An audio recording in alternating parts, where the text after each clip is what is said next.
Om yo brahmanan vidadati purvam. Yo vai vedamsya prahinohi tasmai. Tanhadeva atmabuddhi prakasham. Mumukshurvai Sharanamaham Prapadye.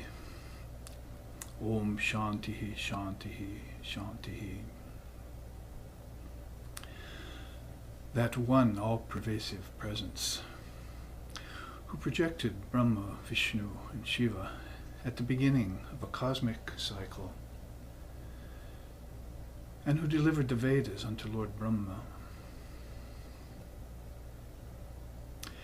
who is the eternal bridge to immortality, who is partless, faultless, actionless, and divine, who resembles fire that has devoured its fuel. I go for refuge to that one Brahman, whose light turns the intelligence of mankind to the Atman, the indivisible self in all. Om peace, peace, peace.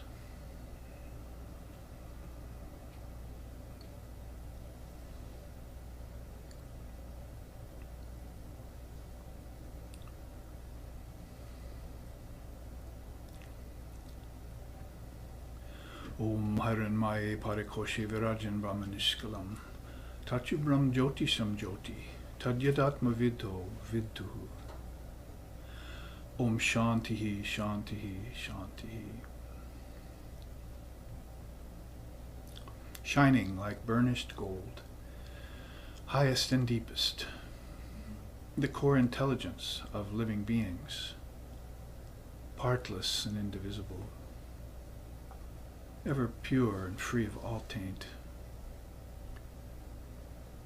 the essence of everything in everything, which all beings seek, either consciously or unconsciously. There shines Brahman.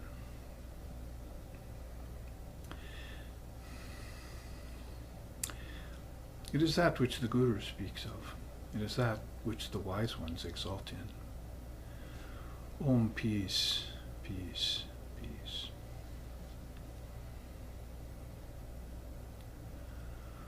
Om Sahana, Om Sahana Vavatu Sahana Bhunaktu Sahaviryam Karvavahai Tejasvi Navaditamastu Ma Vidveshavahai. Om Shanti Shanti Shanti. May Brahman, the reality, protect us. May Brahman sustain us. May Brahman illumine our thinking consciousness. May we not find fault with each other, with the teachings or with the world, and may what we study be a source of inspiration to us eternally. Om peace, peace, peace. May peace be unto us, and may peace be unto all. Om Hari Om.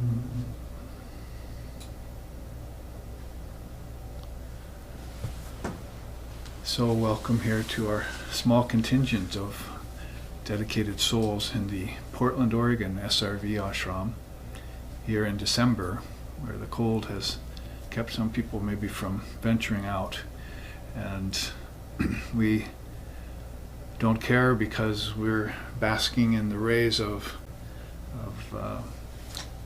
Surya Narayan, the sun god, and those rays that come off the Akshi Upanishad, which is his special gift to all human beings. He's the granter of the flood of days, as we found out in the early slokas of that. You know, think about how many days you get up and greet the daylight, and how many of them go flowing past, uncounted, years and years, and all granted by the physical sun on this physical earth. But if we trace the origins to the physical sun to a deeper level, then we find this shining intelligence that's manifesting itself in this world as the Upanishads and other non-dual scriptures. And so those you can bask in, whether it's a cloudy, cold day or raining, you can always get that inner warmth and that inner shine off of that non-dual wisdom, or Atmagyan is called by the seers. And we were down in San Francisco last weekend to finish up the Amrita Bindu Upanishad. I don't know if you were checking into our live streaming there from up here in Portland, but we took the last 3 or 4 slokas of that great Upanishad, and we've been studying it for a couple of years and completed it. So SRV Associations has rather taken on a mission to study all the Upanishads that we possibly can in our lifetime. And it's a rare thing when a group of people want to get together and do something that would be considered that esoteric by most people of the day. Nevertheless, it's one of those very beneficial things that's hidden from the minds of living beings, or as Sri Ramakrishna was just telling us in the reading that was being spoken out before the live stream audience joined us, that all of the glitter of the world gets in the way of these deeper teachings and causes people to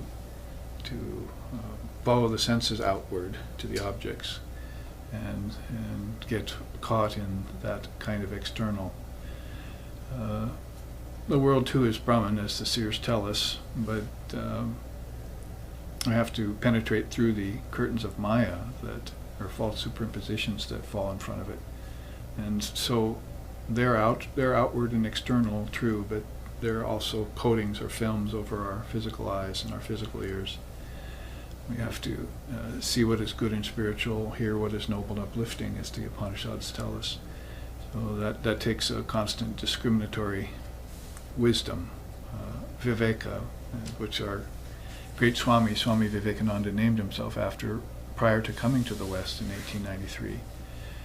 And his coming, of course, and all that he undertook in sacrifice and his effort allows us to sit here today looking into such great teachings as the Akshi Upanishad. Akshi, to see, actually, akshitam, a small point. So everything is referring to this, if thine eye be single, we shall know the truth, kind of center of consciousness that is very profound and very elevated. You might say there are 7 centers in that system called Kundalini Yoga, and most people are seeing through a very dim view of the 3 lower centers, which would be eating, drinking, and procreation. And that's pretty much the round of birth and death for most people day to day. So their flood of days is spent in lower pursuits, outer pursuits, you might say. How to transform all of that and bring it up to at least the center of the heart, where emotion gets purified, because emotions are clouding the way today a lot in front of people's lives and actions, and even maybe up to where we're speaking more profoundly about subjects that we're entertaining at the throat center, and even then the visionary center that I just mentioned. So Akshi Upanishad pretty much starts from that higher center, and then its wisdom rays, just like the sun in the sky, flow down and permeate, hopefully spread its light amongst more and more people. So not just symbolism, although symbolism is there and rich, but a matter of actuality, because the seers have realized that truth and live in it day to day. And so finishing up the Amrita Bindu Upanishad in San Francisco was a good stroke of fortune for all of us. And that Upanishad starts out actually with the first sloka saying there are 2 kinds of minds, pure and impure. So that really speaks, the rishi speaks to the predicament of people in the embodied condition on the Bhur Loka. It's this physical Loka that most beings, and even the intelligent beings nowadays, think is the only world, it's the only life to have. And But we know that Jesus told the fishermen on the river they needed to get an eternal life, and that the outer life wouldn't run as smoothly and as free of danger and risks as it would when you had this consciousness of your true nature, as we would call in Vedanta, or Atman, what I just chanted about. So how then, you might say, why, where, when, and what, or and how, are 5 inferior questions, and this who am I, or what's my relationship with divine reality is the most prominent of all the questions. If you wanted to go to how, then the seers would lend you an ear and give you a glance or a glimpse, because they know that method is important in this day and age. And if you are devoid of method, then that's when this Mayic veils and coverings creep in on your life and on your thinking process, and without you even knowing it. Case in point, most of the people outside to whom words like Brahman or God and so forth are not even believed in anymore. So everything becomes just a matter of material gain and pursuit of wealth. And so Sri Ramakrishna, in the readings again just before we started the class, was saying that the well-to-do people are not very happy, most of them. So they should begin offering their wealth to divine spiritual purposes, and then the poor should chant the names of the Lord and offer him their worship.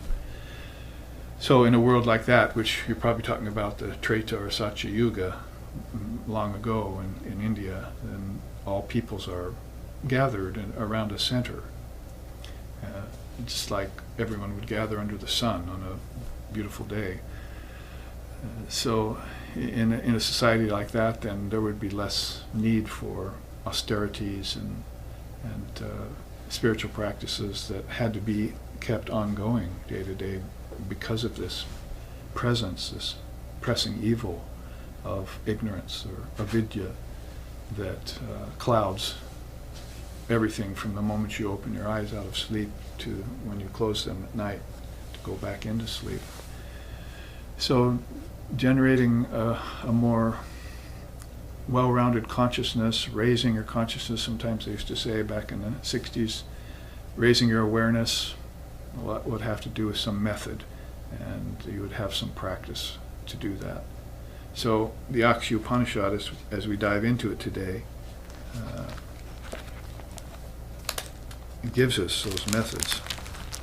Now, I have here a note that we ended about sloka 7, and we should probably read the first 7 right down just to warm us up to the topic again. It's part 2. Part 1 I won't repeat, had to do with all of this that you see here, all of the things that the rishi went to the sun god and propitiated him, and the sun god then told him, began to relate to him all this wisdom. So it sort of follows the Gita when you say tad vidhi pranipatena pariprasnena sevaya, you have to approach the wise and propitiate them and butter them up, as it were, get them in the right mood, convince them that you're a sincere aspirant and that you're not there just for fun or for surface matters to hobnob about the weather and so forth, but because the weather around the sun god's always clear. So you're there to get this wisdom and take it in deep and drink it in deep, and lo and behold, come to find that that wisdom was your very own all along, and you had just fallen away from it and allowed certain coverings, the coverings of Maya and so forth, to fall down, and hadn't exercised your right and your penchant to keep those coverings from falling, thin out those veils with every breath you take, so that in the case of being like Sri Ramakrishna Paramahamsa, every breath and every thought was at that level of higher wisdom and in awareness of divine nature all the time. that's a practice in itself. It's more of a non-dual practice, probably not that available for the masses today, but nevertheless is even a good starting point for some, even if they don't understand the Dharma or the teachings and haven't spent a lot of time with Guru and Sangha and Scripture, is to just assess and acknowledge your own consciousness and maybe consider that to be the most important aspect of life, because everything else is prioritized. As you've put so many things in front of it, and it's always been shoved back further and further until finally you forgot it. So prioritize it again, and in that way you would bring everything forward, pay everything forward, as they say. So in the Akshi Upanishad, I was talking about method, and these first 7 slokas, we'll read them really quick to warm us up to the topic, and then we'll take 8, and I'll show you the 7 stages of yoga, which this Upanishad recommends for us as a method, a rather high method, but nevertheless has stages. So the sun god Surya Narayan, all praises be unto him, said to some Kriti, this rishi who had decided, I will repair inside to my own light, who's lighting up everything, who's lighting up the eyes, who's lighting up the ears, who's lighting up my prana, who's lighting up my thoughts. Must be a source to that, so I think I'll seek it out. So it's a rare inward turn that the soul will take in any given lifetime, and hopefully reach a consummate conclusion about it, and feel like they've arrived at the goal of spiritual life. And call it moksha or mukti or kaivalya, or even salvation to a certain extent. Although in Vedanta we would draw a distinction between salvation and liberation. So then some Kriti said to the sun, that's the sun god, Blessed One, teach me Brahmavidya. So he's getting right to the point. He isn't hobnobbing about the weather, because, as I said, there is no weather around the sun god. It's just all clear. Teach me the Brahmavidya. The sun told him, Samkriti, please listen. I shall set forth the knowledge of reality so hard to come by which knowledge alone will you become liberated while living in the body. So the very first sloka mentions what my teacher, Swami Sheshanandaji Maharaj, peace and bliss be upon him, was saying every day of his lecture to us for 40 or 50 years here in Portland, and his ashram just up the street. He would always mention that word, living liberated while in the body, Jivan Mukta. So that's the special message India has for everyone today. And he'd say the problem against it right now in the West, because the West was in a better position to receive this wisdom of the Upanishads than even its source, India, who had fallen into a very dark time, impoverished and forgetful of their own scriptures. So he said, here in the West you have a chance to realize it, but you'll have to get beyond the, quote, intellectual frame of reference, unquote. So it's the intellectual frame of reference that's the clouds that are covering the sun god here in our culture. And that would be probably for a somewhat privileged few who actually develop their intellect on the level of Aparavidya or lower knowledge. And that begins to take the forefront of their thoughts in waking, and they dream about it, and they wake up again and they're in it. And so it's an intellectual light. We saw that the sun god at lower levels shines light on every subject, just like Divine Mother of the Universe shines light on the Paravidya. She'll, great discoveries by great beings like E equals MC squared or quantum physics or splitting the atom. Those are just ho-hum repeats of discoveries to her and to him that they shed a little light on every once in a while for people to discover for themselves and take to their egos and get rich on, famous on. But to them, those are just very pallid and bland and maybe monotonous everyday things that are just belonging to the physical world alone. But they only really get interested when a person like Samkriti comes forward and says, teach me the Brahmavidya, In other words, I'm done with the world and all of its pursuits, and I've seen through it, and I want to bask in the light of non-dual reality, which is peace and bliss and love and light, all to the nth degree. So some Kriti says, listen, then I'll tell you. And he says, you must attain Jivan Mukta, living liberated condition. You've come to me, so to find the sun god, some Kriti went into meditation and went to a very high loka, and inside, consciousness inside of himself. So he's already left the body, and it's behind. And when he comes out of meditation, he'll return to the body. So you go back to the bodies that were in. Take this wisdom with you through the veils of Maya, and remember it when you get back into your living state and become a Jivan Mukta for all to see. And then after that introduction, he says, all is one, unborn, tranquil, endless, certain, immutable. See reality as spirit and be tranquil and at ease.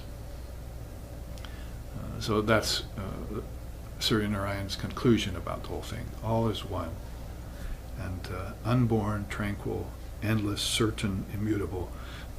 All these words chosen in English by the translator so that we get that briefest but most intense description of divine reality, which now we can see is not necessarily a form. It's more of a very collection of very refined qualities that are more of our mind, more of our intelligence. The adepts know yoga to be non-knowing of plurality.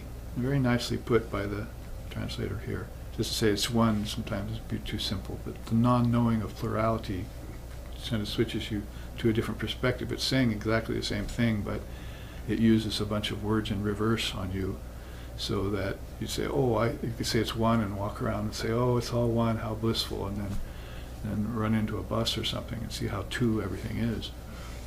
But if you say the non-existence of plurality, say, oh, I see, the problem here is dualities and multiplicity and my mind getting distracted. So it takes you from an entirely different level of the teaching and brings you up short by looking at it from the opposite side now, from both sides now, as they say.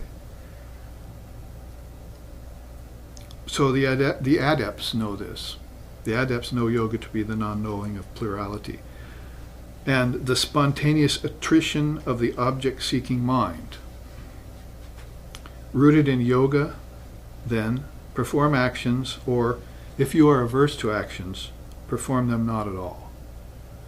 So, right there, do karma yoga or be akarma, just vikarma, just know that there's action and there's inaction, and whether you're called to do one or the other, be that flexible, be able to take them both on, and without taking on any of the karmas that other beings would take on when they enter into karma or action and inaction, as if they were two different things. And he goes on, aversion is felt every day to inborn tendencies to act. Nevertheless, one tends to plunge in to noble actions with gusto. So, speaking to the higher-minded people, is that when they do get into action, they'll become, as Vivekananda said, rather averse to the actions done for duty alone. Duty is the midday sun that's burning the very vitals of humanity, as Vivekananda would say. It's okay for a while, I'm quoting him, but in the end it's a morbid dream. So good they had a great Swami like Vivekananda come over and was so proficient at English and could tell us these things in our own language, from what we're to understand, very much free of Indian accent too, which sometimes trips up the Caucasian listener. So all of these things coming at us from the standpoint of the sun god now telling this to Samkriti. We tend to plunge into noble actions after we finish the actions of the world, or we begin to transcend the need for them. In other words, action has to lead to knowledge. That's its only efficacy. And if there was any efficacy prior to that, it would have been the begetting of children and the earning of money and the development of your career and your occupation and so forth, and those things were found to be in the end non-satisfying. Lower knowledge satisfies only for a time. Higher knowledge will satisfy forever. Paraphrasing Swamiji again. So you're apt to find aversion, and probably even people who are not averse to action yet and duties will be averse to their work on any particular day. Say, "Oh, I don't want to go. Please, Mr. Custer, I don't want to go." So, you're going out there in the battlefield, exposing yourself to all these risks and karmas and enemies and so-called friends, fair faces and false hearts everywhere. And so you'll realize that at some round in your cyclic guna cycles. You'll say, have aversion to going to work or to doing action. I think I'll just stay back today. But then, of course, the system won't allow that. You have to participate. So then you'll look for a way for some like nobler action. Do some action that's not just for myself, but it's for others. And that feels refreshing and it feels light. And that's the way to refine yourself by the way of karma yoga. So those are the first 4 slokas. 5 and 6 are put together. Always one hesitates as regards to instinctive actions of the unregenerate, but one never refers to what may compromise others, but attends to their righteous deeds. One does gentle deeds that pain none, always dreads sin, and avoids all forms of sense gratification. Oh, he's saying this to Samkriti, who's already well adept at all of these things, of course. He's ahimsa, he's non-violent, and he's satya, he's truth, and he's asteya, non-coveting.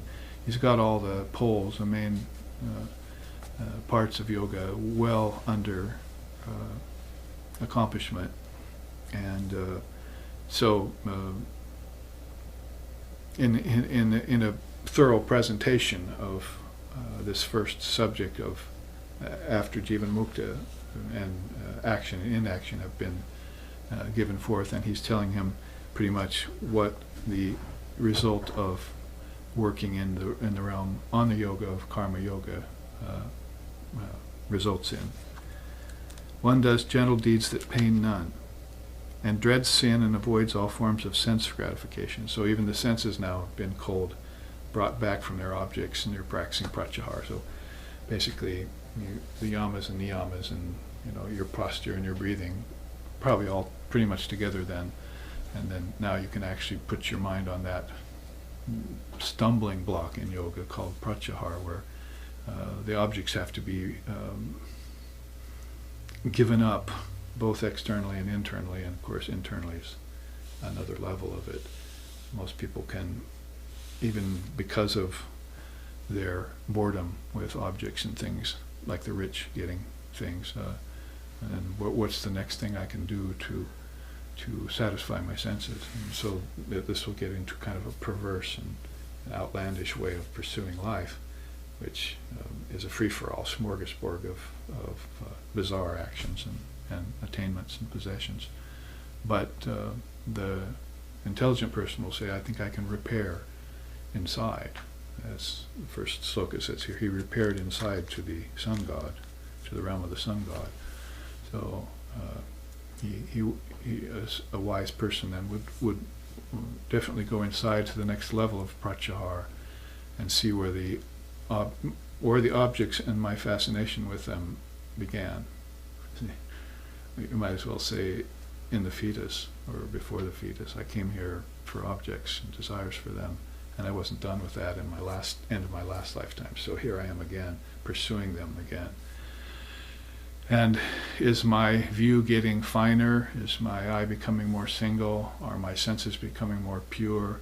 Am I reaching towards the goal of existence by finding the source of all my troubles and neutralizing karmas? Somebody asked last night, what's this about neutralizing karma? And I said, well, you can attenuate it, and that's what most people do. They'll make little changes to their location or to their eating habits or to their thinking or whatever, that's attenuating it. So you're kind of slipping around it and away from it for a while. It works.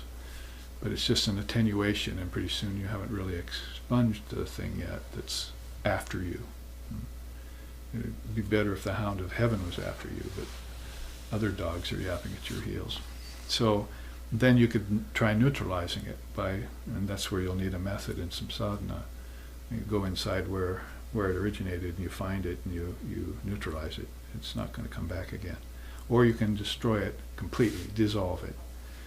And of course that would be for a very high-minded being who had the wherewithal to bring enough light into the brain and the mind and into past samskaras and to prarabdha karma, the life he or she is living, and pretty much snip it at the bud right there. And that would be more to what I was saying 10 minutes ago, that you're actually now doing this practice of non-duality with every breath. And everything you're going about everywhere, it's as if everything just goes on the same as it was before, but you have completely changed. And whereas before you were a part of everything that was going on, now you're not. See, it's still going on, and for everyone else, but you've made that attenuation or neutralization or dissolution completely of everything that had been bothering you about the Maic process, about cycles of life, all the way up to birth, life, and death. And you've taken a deeper, expanded look. And therefore you're able, with that knowledge, to change everything. If there is any transformation that's really real, that would be the closest to it. What happens up here, Vivekananda says. All other transformations are less effective. And of course, ultimately, transformation's a myth. You're always one Brahman. You never were anything but one Brahman. And change doesn't take place in Brahman, so why are you dreaming yourself into change all the time and then convincing yourself that change is real, that things do transform? Sun God is a person that can probably talk you out of that misfiance and say, well, I don't change, I shine all the time. Oh, down there, yeah, clouds are covering me, but up here, there's no clouds. So the non-transformational or unchanging nature, the immutability of something, is a very high realization, but you would have to take your mind inwards enough to that position and stay there long enough, like say 49 days under the bo tree long enough, or 40 days and 40 nights in the wilderness long enough to be able to say, I have now realized that, and now I can come back down into the body and be a jiva mukta. That was 5 and 6. 7 is, and that was what we did in the last sloka last time I was here in Portland. Such a one's speech is informed by affection and love. It is lovely and fit, with due regard to time and place. Might as well be reading the last chapter of the Bhagavad Gita here. Krishna pretty much reads out all the actions that you do that are tamasic, rajasic, and sattvic, and all the gifts that you give that are the same, and all the food that you eat that's also the same, and is pretty much giving you the skinny on all of that kind of lovely and fit action that a person who is living in the spirit just naturally assumes, almost so naturally that you can't recognize them. To spend some time with them to recognize it. And that brings us up to Sloka 8, where we want to start today. And you can see here in the Vedas that are listed, the 4 Vedas are listed here. I always show this chart at the beginning so that we can see as sort of like a star map where we are in the Dharmic universe.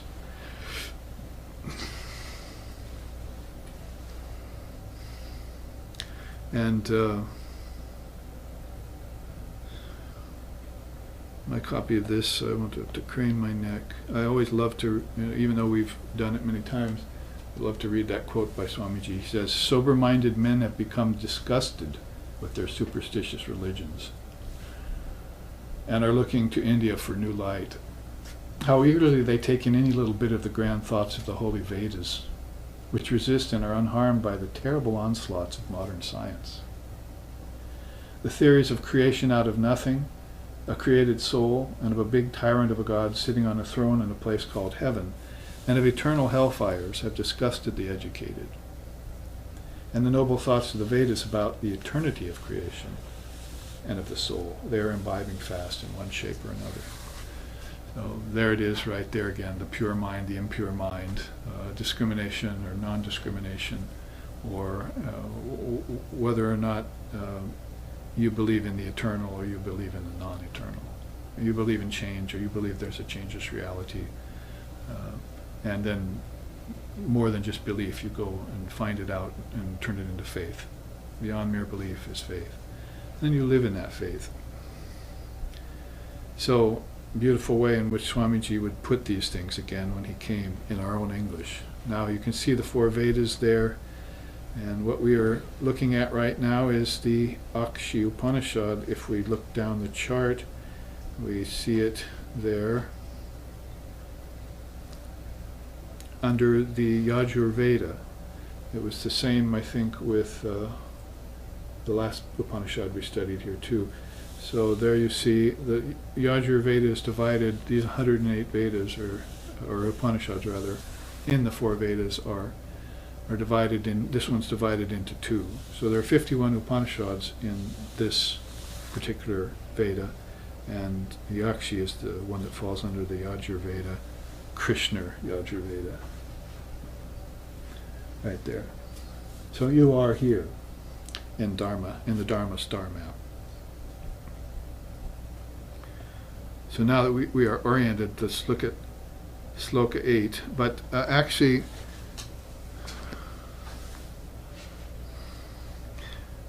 let me read Sloka 9 and 10 first.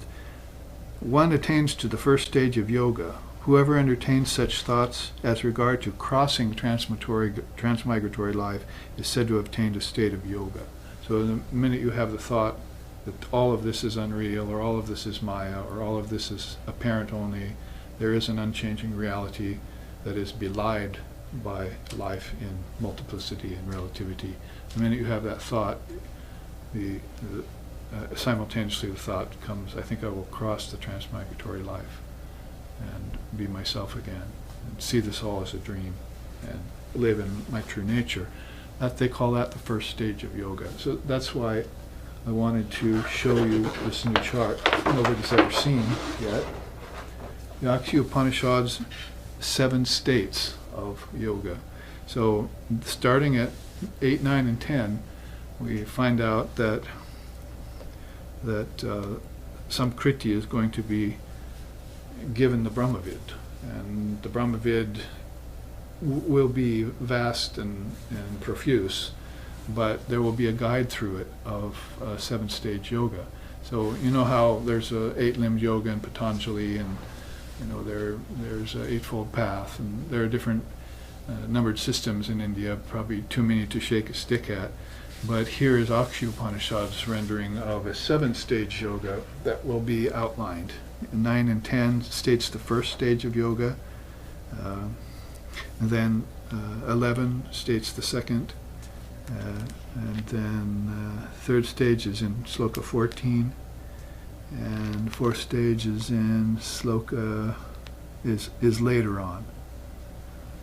There are some slokas to be, and then a consummation of the description of the first 3 stages of yoga are given in Slokas 27. The first stage that occurs is sweet because of the satisfaction and joy that attend it. The sadhaka, they call him a puman here. The puman has just stepped into the sequence of states. The first is an ambrosial sprout. It is internal, cleansed. It's the birthplace of the other stages. Thence one attains the 2nd and 3rd stages. So later on, he's getting into these slowly and introducing them to Samkriti. So down here you see the first 3. We can go through these quick and refer to them later, because the chart itself is a rather easy study. The first quote, though, appears, by cultivating this sequence of stages, a superior non-attachment in the case of the magnanimous seeking supervenes. It is said to be silent, reposed, and quiescence, for speech and import have been entirely cast off in the light of this truth. That being quote, I am no agent, the agent is God, or my own prior actions. So somebody asked that question just last night at satsang about how do you reconcile the non-dual Brahman with its unchangeable nature, with all the world of name and form and all the change that's going on. Because it's said that all this change that's going on in the world does not affect Brahman.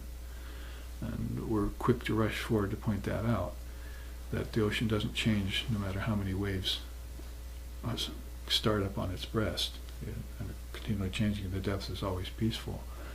So you could take a metaphor or example in nature and prove that to yourself. And the surface is always roiled, but and tumultuous and all that. But the depths, if you go, is you just find peace, peace, peace. My teacher used to say that. So right here in this sloka from the Akshi Upanishad, it is silent, reposed, and quiescence. For speech and import, that means meaning, have been entirely cast off. And then he says, my conclusion about this is, I am no agent, when God is the agent. But then he pauses, or my own actions. So that's an important distinction, I think. My own prior activities, sanchita karma, have fructified in this lifetime. He's saying, since I'm now marching to the beat of my own actions, I'm under the thumb of my own karma, then that's the reality of the thing. My actions are my own, and there's no one else that's causing them.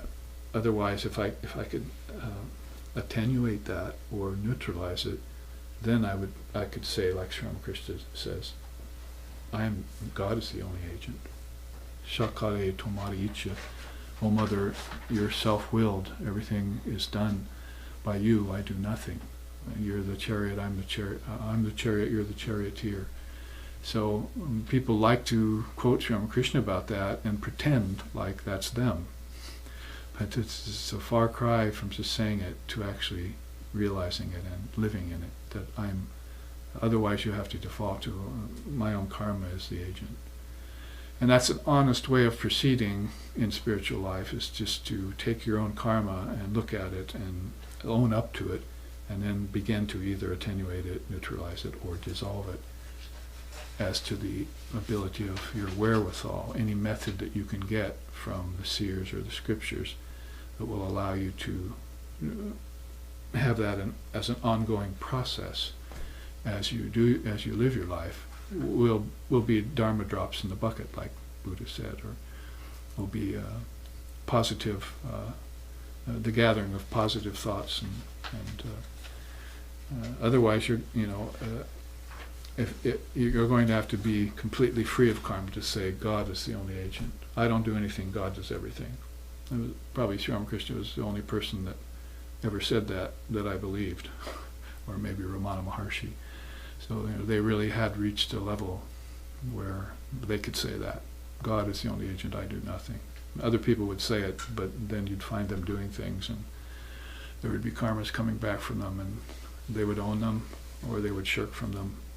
It's quite apparent. People running away from their karmas, or attenuating location, food, mood, whatever, and then thinking that they've changed enough to be able to say, God does everything, I do nothing, but then it catches up with them. Rather just be very honest and say, God is the only agent, or my karmas. And until the time you'll realize no karma, then you can hold that as an ideal. Like Sri Ramakrishna, last night I was saying that in answer to this question. Sri Ramakrishna said it was very healthy if you can hold two ideals at once. Like Brahman is unchanging, the world is constantly changing. So you're holding two ideals when you say that, because you haven't realized yet the unchanging Brahman, and you're still taking part in the changing Maya. But something in you has told you that the changing Maya is not real, and Brahman is the only reality, whether it's been the scriptures or your teacher, or maybe your own better intelligence as you meditated and did the yogas. You all of a sudden begin to suspect that there's a wool being pulled over your eyes, in the eyes of everyone, a ruse that's been committed. And so you're living in a kind of a, with one foot in both worlds kind of thing. So it's good to entertain two-ness in that regard. What's probably more dangerous is to entertain multiplicity. You're spreading yourself too thin. And that spreading yourself too thin, bringing in the multitudes, would risk forgetting the one completely. Whereas if you're just dumbing it down or dimming it down to just reality, non-reality, Brahman, Maya, Purusha, Prakriti, God, Mammon, if you're able to do that, then you're in a much better position to hold two ideals and therefore shift the other foot eventually out of the changing world into reality. Then you can say, I am no agent at all, God's the agent. So that's how deep this sloka is that I've extracted from this Upanishad. I like it very much.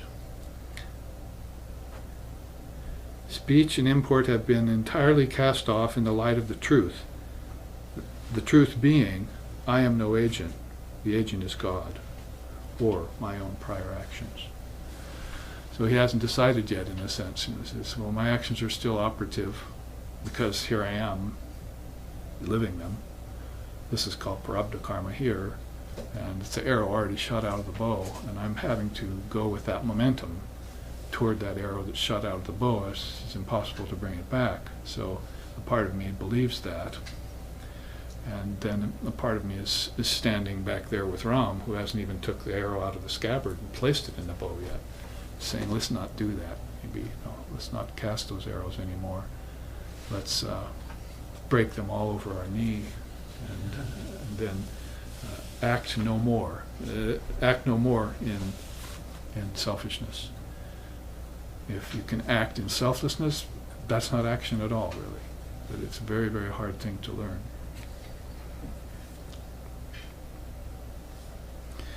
Probably it would be good then, although I hadn't marked it, to be able to indicate that through sound, through musical sound.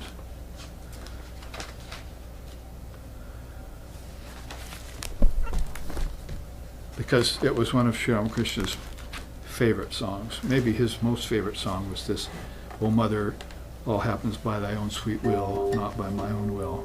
Shakale tomari icha, icha mai taru tumi, tomar karma, tumi karma, loke bale kariyam, anke bar karakari, angure lungyao giri, kare doma brahma para, kare kara arogami, ammi chantra tumi chantri, amigar tumi garnami, amirata tumi rati, jemni chalo temni chole, shakale tomari icha, shakale tomari icha. This is the entire song right there, basically. O Mother, all happens by thy own sweet will. You are the self-willed one and the savior of all living beings. And then the real pithy line, all work belongs to you, others call it their own. So right straight to the point there, even put by Rajaramchandra in this beautiful song that Sri Ramakrishna used to sing with tears in his eyes, causing tears to come to the eyes of others as he sang it. Because the thick morass of worldly action gets to people after a while. It's crazy. It's round, circus rounds of merry-go-rounds of work that sometimes you're up in and sometimes you're down in. And that's a constant changing thing, and you think there'll be some resolution to it or some solution to it.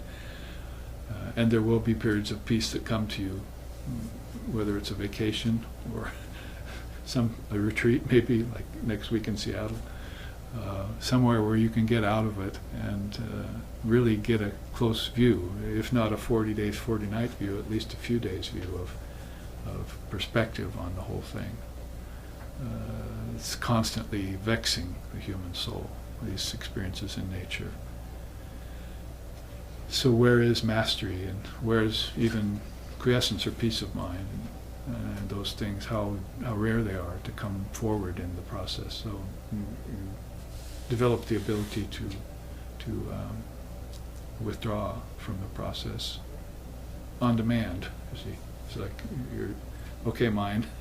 Time for you to withdraw now. I command it. And the ego will fight you about it, but you'll feel much better for it in the end. So that first sloka introduces this first stage. And here's a quote. The first stage is an ambrosial sprout and is the internal cleansed birthplace of all the other stages. So you can see the first stage is crossing transmigratory life. That one thought, I will be free, or hopefully it will turn into I am free.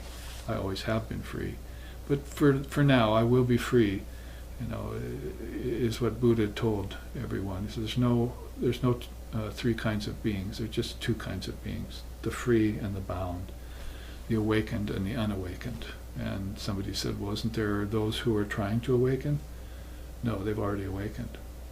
So if you're trying to awaken, if you've had this suspicion about things that are going on here are unreal, or they're bewitching, or you're being drawn in and out of them and you've been hypnotized by them, or you're just totally averse to them, as Samkriti was being told here.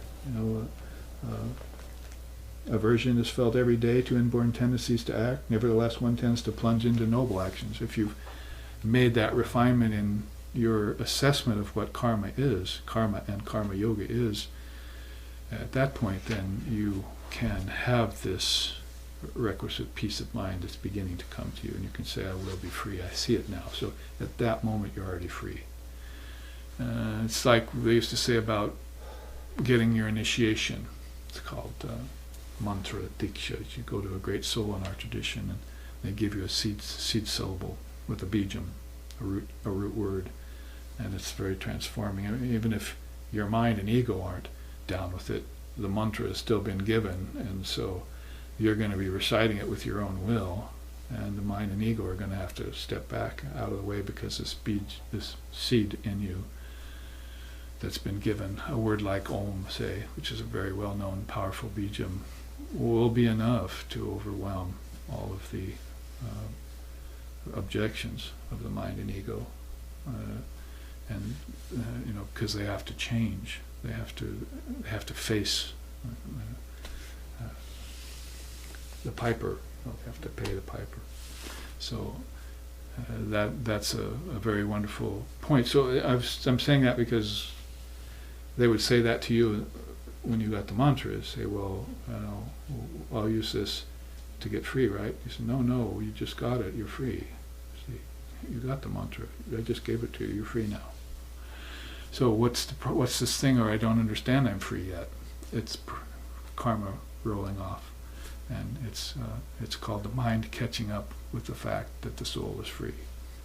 It's just that the mind now has been informed by a higher power, and you just have to give it time. And the big mistake of many people is not to give it time. It's not working. I mean, there are people who are so dim and so clueless that they would go to Holy Mother a few days after she gave them the mantra and say, it's not working. You say, oh no, my dear. You say, you have to keep it up for a little while. At least have the wherewithal to repeat it for some months or a year. And if it doesn't work then come back to me and I'll help you. So, I mean, because the ultimate truth of it all is that you're the only one that can really help you. She can't help you. Your guru can't help you. You're the one that helps you, because you are her and you are the guru. You just don't know it yet. So there again, you're in the process of not coming to know it. And that coming to know is a very precious but precocious stage. It's going to take some adamantine resolve. And so you will be developing qualities in that stage that will help you remain solid and strong for, say, 10, 20, 30, 40, 50 years. My teacher, 70, 80 years. So I mean, you're staying with it. You're in for the duration.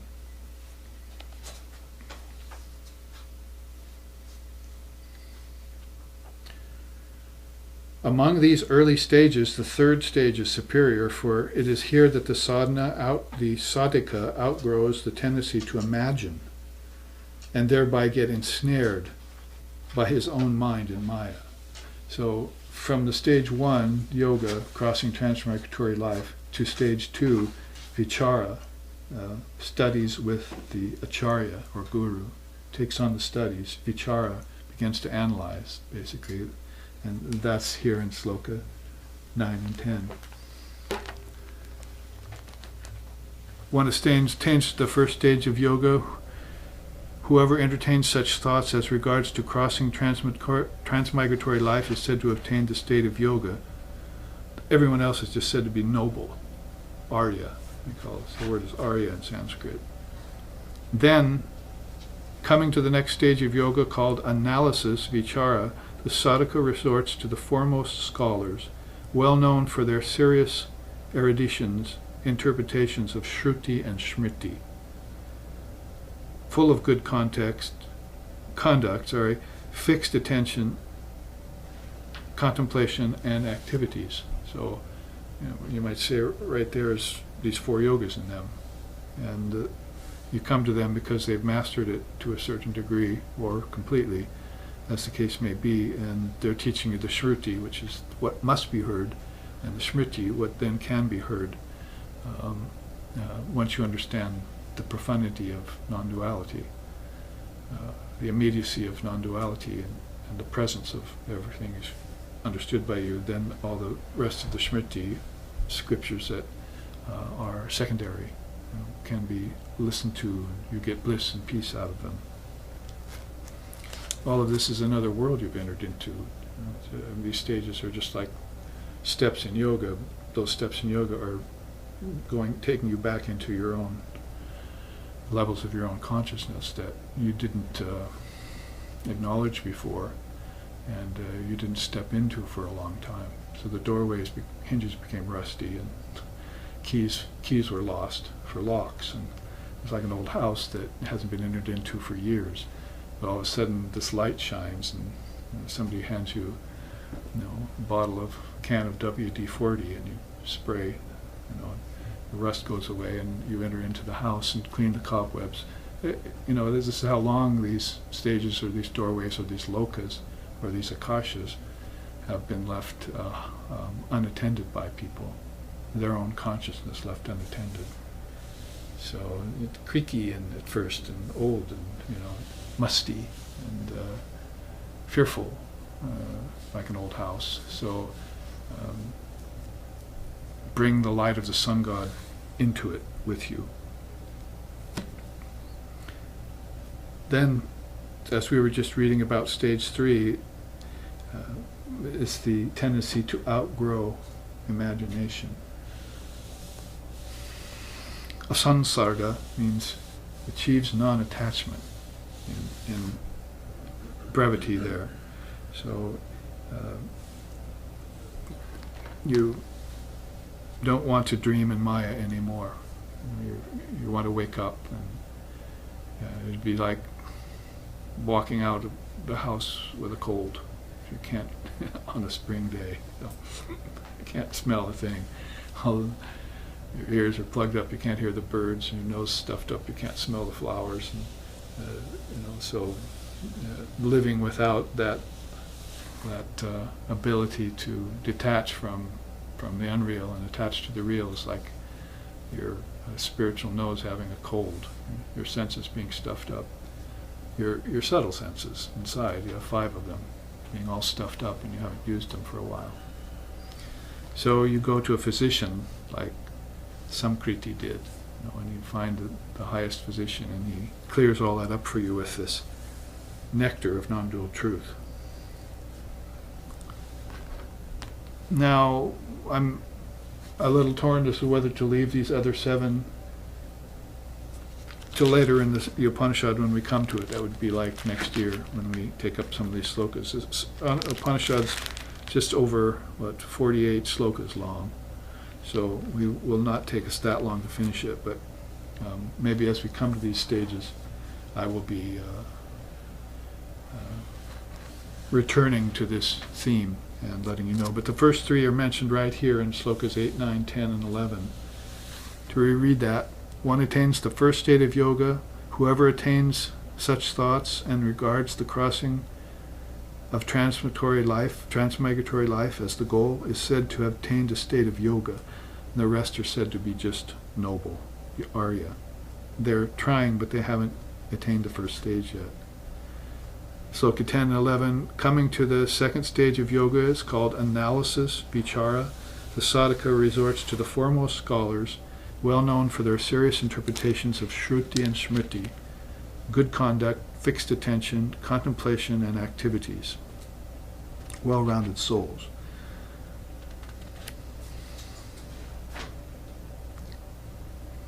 That's slokas 8, 9, 10, and 11. Now, then we don't want to, we will for now, I think, leave the new chart and come back to it probably next year when I'm here in February. And we'll go on taking apart some of these slokas in this regard. That is, I ended up with these 2.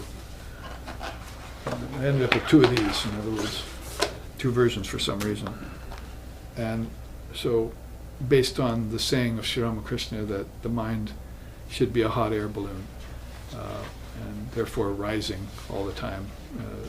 Throw the sandbags out is being done here, and your mind will naturally rise. So it's like saying original mind is Atman, or Buddha mind, pure mind is Buddha mind.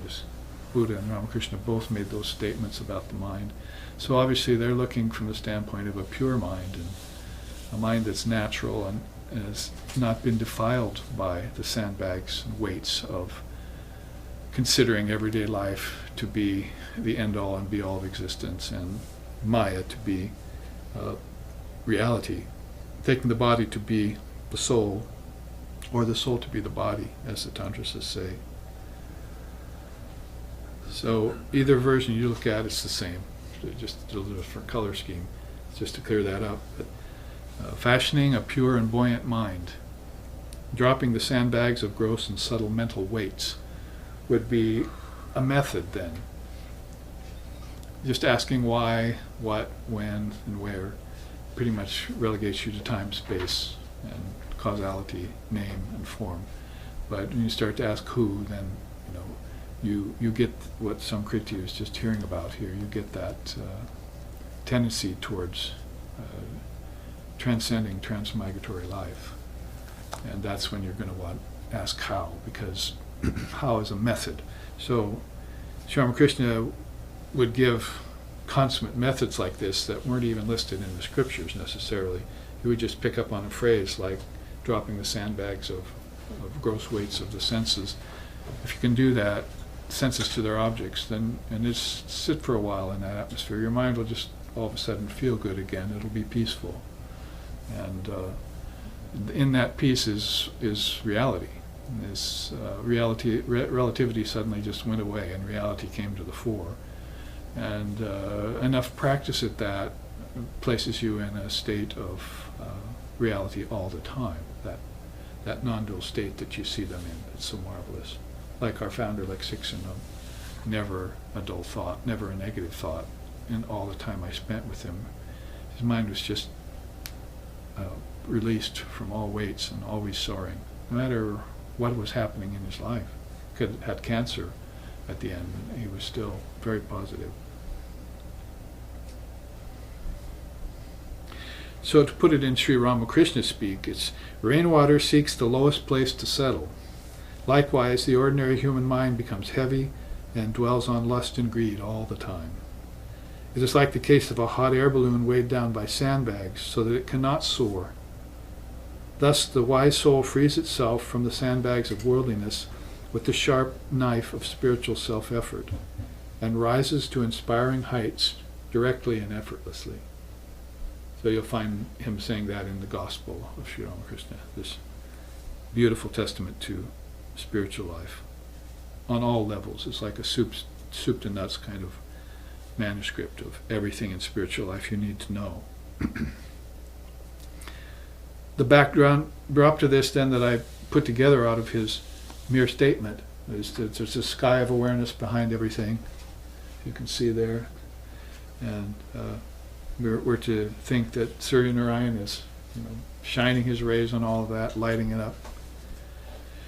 And then there's the balloon, and it's been epitomized there by mind, and we see that mind has lower level and higher level of thought. The lower mind are things like this. On the aklista side, you see the chart's divided into aklista, the positive thoughts, and klista, the negative thoughts. So then you can see there the lower mind consists of love of pleasure, worldliness, ego obsession, narrowness of vision, the seeking of fame, and selfishness would be on the negative aklista side of the lower mind. Lower mind, though, has a tendency to want to see through itself. Like he says here, Arya, if you reach the first stage of yoga, then you're considered to be in yoga. You've reached the first stage. But if you haven't and you're still seeking, you haven't been able to attain that yet, then you're Arya, you're still noble. So the noble mind that's engaging in life with an end to refine itself has got things like moral flexibility, or let's say if it didn't have these, then it wouldn't be noble. Dharmic family, peace of mind, contentment, and dharmic wealth, all of those would be still not on the level of outright renunciation of everything, knowing it to be unreal, but would be the attainment of these things that are leading it to higher mind. Higher mind, of course, you might as well just say it realized the four yogas. Meditation on divine reality is Raja Yoga. Contemplating God with form is Bhakti. Thoughts on philosophical inquiry is Jnanam. And service of God and mankind is Karma. So the four yogas are the constituent of higher mind, in action, just like he said in these slokas here.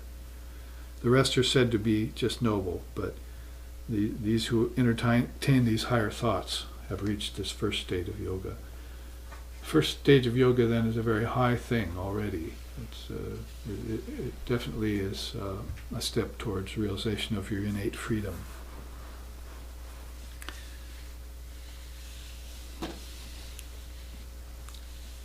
We're going this time tour through this chart, starting at the top and moving downward. Lord Buddha says then, on the negative side of Aklistavritti, fear has he none, who has surpassed both good and evil, fortifying the mind like a citadel. Let the wise fight delusion using the shining sword of wisdom. Lord Buddha said that, very typically Hindu kind of saying, in the Dhammapada. Then there's this poem on the other side, on the positive side, where the Aklista is being read out. He says, "Come sail with me, untie the complex mental knots that moor you to the mundane realm. Unfurl the sail of Tara, Tara, Tara, and ply vigorously the oars of intense spiritual practice, if you wish to set sail and cross the stormy ocean of delusion."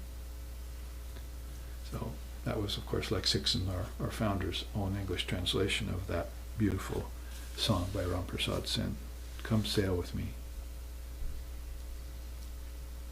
Now as we move down the chart, we've seen what higher mind and lower mind consist of.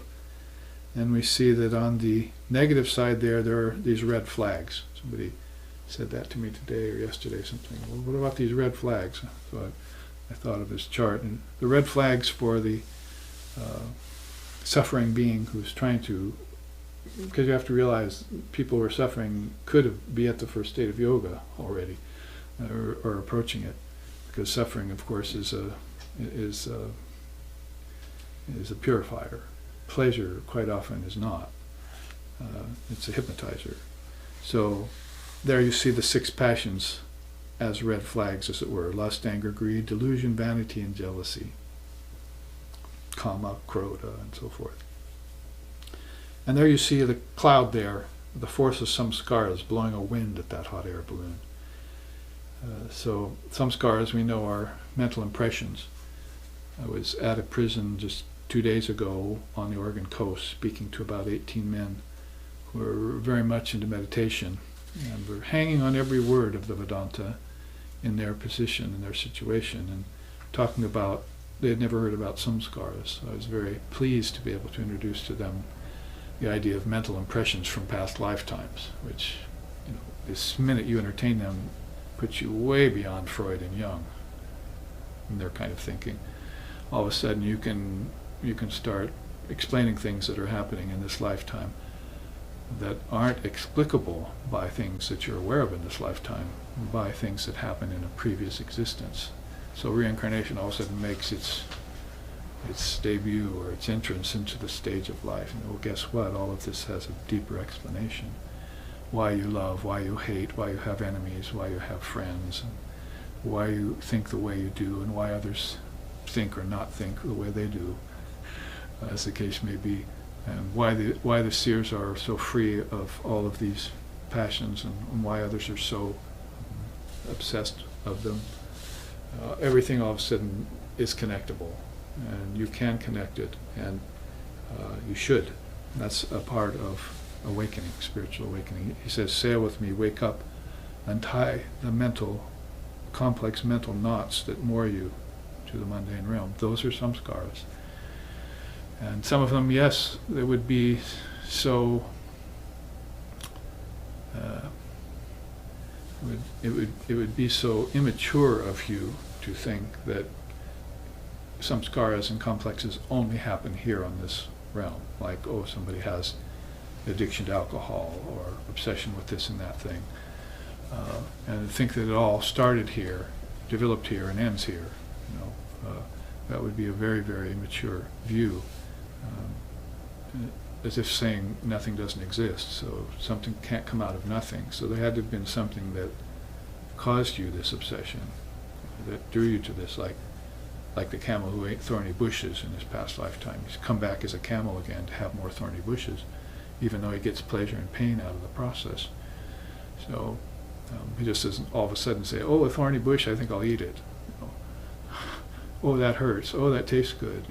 The whole thing is got an origin, and karmas traced back to their source of origin are karmas that can be dissolved once you see them. But if you don't see them, you don't know how to either trace them or do away with them when you stumble upon them in the trials and tribulations of today's life. That you're blindsided. Why did that happen? Why do bad things happen to good people, and that kind of ideation? So samskara is a very important part of it. And you see the wind, that cloud is blowing a wind at that balloon, so it's never blowing it in the wrong direction quite often.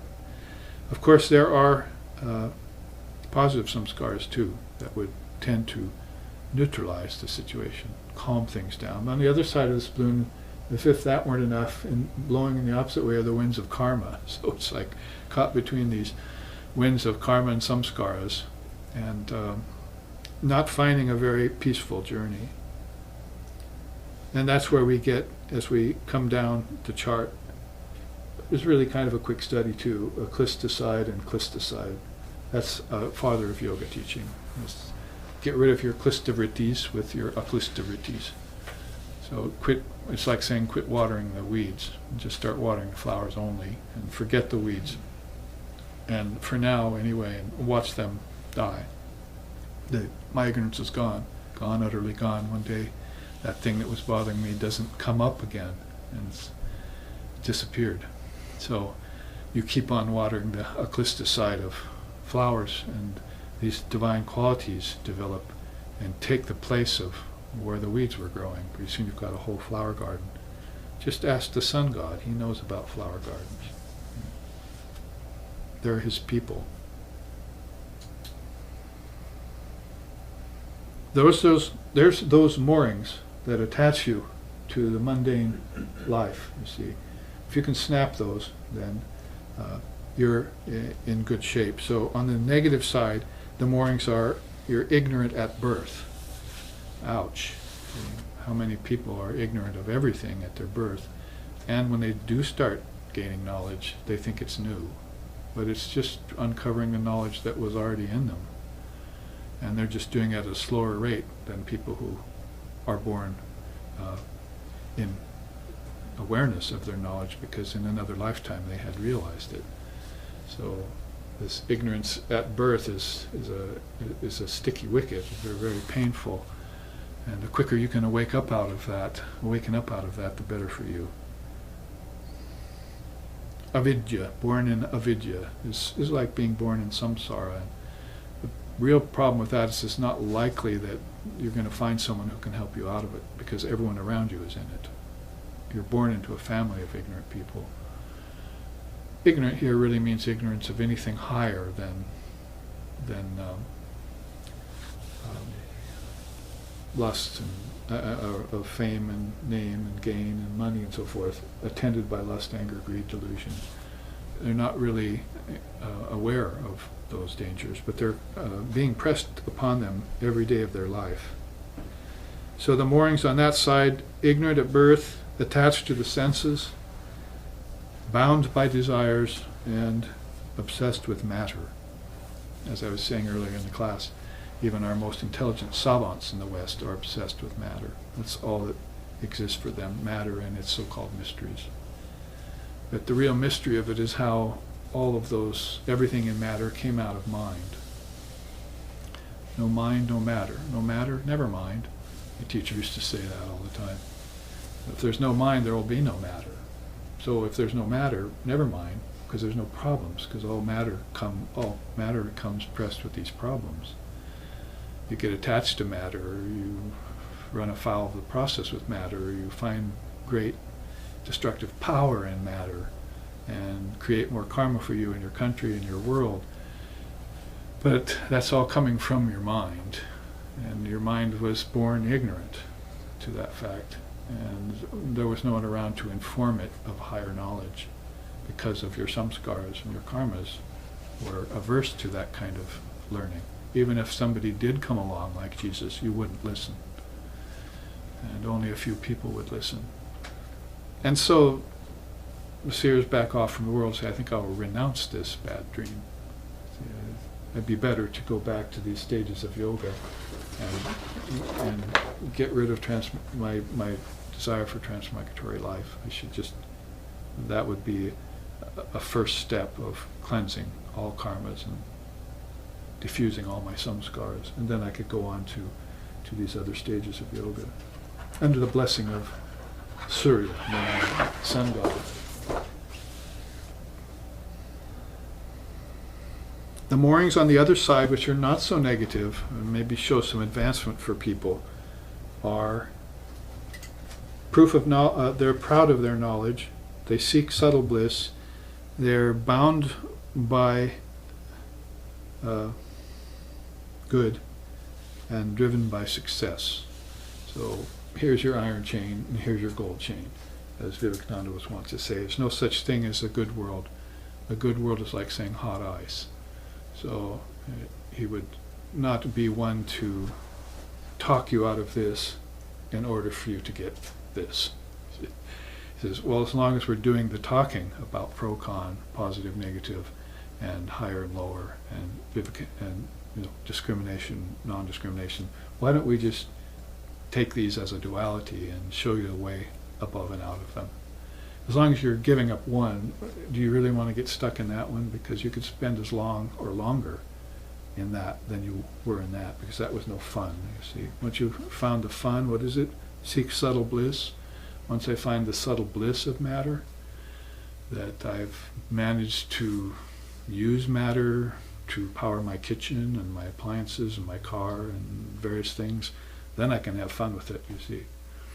And that's trap number 2, see, doorway number 2 back into Maya. Because then all those things get taken away, and at some point. Like, say, for instance, let's legalize marijuana and sell it to everyone, you see. And that just weakens the fiber of our country, and then the red Chinese are going to come in and tromp all over it. So you're just weakening the very fiber of your society and your mind and everything by allowing these things to happen. Not necessarily even on the political level, what can you do about that, but on your own personal level, where you want to seek freedom out of this whole mess. God, save them all, but save me from them. Vivekananda used to say about people who think that way. So this is, these moorings that you're snapping, you don't just snap this mooring and think that the hot air balloon is going to rise very far. It's going to rise on a tilt, you see. You need to be able to snap both of them, and while the getting's good, see the truth and let the truth set you free. So you don't want to mess with Maya and its double helix, you see. There's the jiva, the embodied being here. He does have the Atman within him, thank God. Will he realize it in any given lifetime? It really depends on his mind. And there's all the sandbags that he's got, the sharp knife given to him by his teacher in the scriptures, and he's on one side of the balloon getting rid of the 3 stupefactions, see, the 8 fetters, the 4 deadly traps, the 3 enemies of reason. I've got charts on all of those that I've showed you before, and of course the 6 passions. So all of these are systems, numbered systems that they've put together in a package for us so that we know, maybe we can cut them all at once. And however, for most people who don't have that kind of wherewithal, maybe don't have a problem with 4 or 5 of these, but there's one of them that gets them. So, I'm not a greedy person, and I don't lust after things, and I'm not that deluded in vanity, but I am angry. See, get angry. So there's always one of them that will come along and bite you in the posterior. So very difficult prospect for people to get rid of the 6 passions. Maybe even impossible. You might say to attenuate them there would be a good thing. Because Ramakrishna said, as long as you have an ego, the 6 passions will be in you. And all of us have an ego because we are the jiva here. And since we have an ego, then we have to keep the passions to a minimum. So you keep a special eye on anger. You count to 10 or whatever you need to do. And the rest of them, just keep them subdued. Again, it's like not watering the weeds, so they'll all of a sudden throw your life into chaos or end up in prison, like I see people, because of loss of control. Well, generally the moorings aren't that hard to understand, and I don't want to spend a lot of time on them, but success and seeking good only, so forth, those kinds of things have to be watched too, as a kind of bond that will keep the mind from floating high. I mean, I am good, see, dare not, whatever. That's a mooring to your balloon. It can't soar up into, from good to best to better, Vivekananda used to say. There's good and bad, but then there's from good good to better to best would be the right order. So from good you're going to go on to better, which would be dharma teachings. And from there to best, the truth. Let the truth come and transform you. I think we're running out of time. But we can finish this chart, I think, really quickly. And there's the plus-minus side of it all that I pointed out at the very beginning, klista and aklista. If you look on the aklista side, the bags that you're going to want to cut then, desire for heavenly existence. Now the teaching all of a sudden shifts to a deeper level, because most beings where we grew up in the West here in America are thinking heaven is the goal. But when you read the Upanishads, they definitely say that's the heaven-aspiring senses. You have 5 other senses when you give these 5 up. And they're also seeking subtle bliss, and they're also seeking happiness as if it could be eternal. But they're not accounting for samskaras, karma, and rebirth from your ancestors. So if you don't bring that into the equation, your happiness in heaven is limited. It's going to be truncated, and you're going to find yourself back here for the very same reasons you went to heaven, to seek pleasure and subtle bliss with objects. The subtle bliss you were seeking in heaven was with subtle objects. So I just mentioned pratyahara in yoga. You want to give up the outer objects. That's not enough. And then you want to give up the inner objects, because that's heaven in there. See? Whether you're in a body or not, that's still heaven. And because you go into it every night when you're not in the body. It's called deep sleep. And you're in a kind of heavenly floating state. You see the balloon is, and somebody's cut the moorings. You see, you've cut the moorings and you're soaring, but there's still a few moorings that are going to drag you back into the body at the end of your few hours of deep sleep. So you're still bound, even though it seems otherwise. So, important thing there about heaven-aspiring senses. They saw the heaven-aspiring senses and they cut them away, the Upanishad says. Also, attachment to sattva. Sattva is, well, I'm not restless anymore and I'm not lazy anymore. I've reached an evenness of mind. Is that yoga? No. Not unless you can hold it for a very, very, very long time. How long? So you get the sattva that's higher sattva, mahasattva, Shankara says, and that means that you're not just spending your time enjoying the things without any negative effect. You've actually decided to study the scriptures and enjoy those, and meditate and enjoy that, and serve others, serve God and all beings and enjoy that. You've taken the whole 4 yoga level, 4 yoga teaching up to the trans-sattva state, and you're not just enjoying sattva because there's no rajas and tamas left for you anymore. You're using it as a springboard to get into preoccupation with things that are of a much higher and refined state. You spend your time, like King Janaka did with all his lands and wealth, in your library with the priests discussing the scriptures, and you find out that that's rich and that's rewarding. And these other things seem kind of paltry, and they would after a while. Enjoyment is insipid. So attachment to sattva has a higher leaning.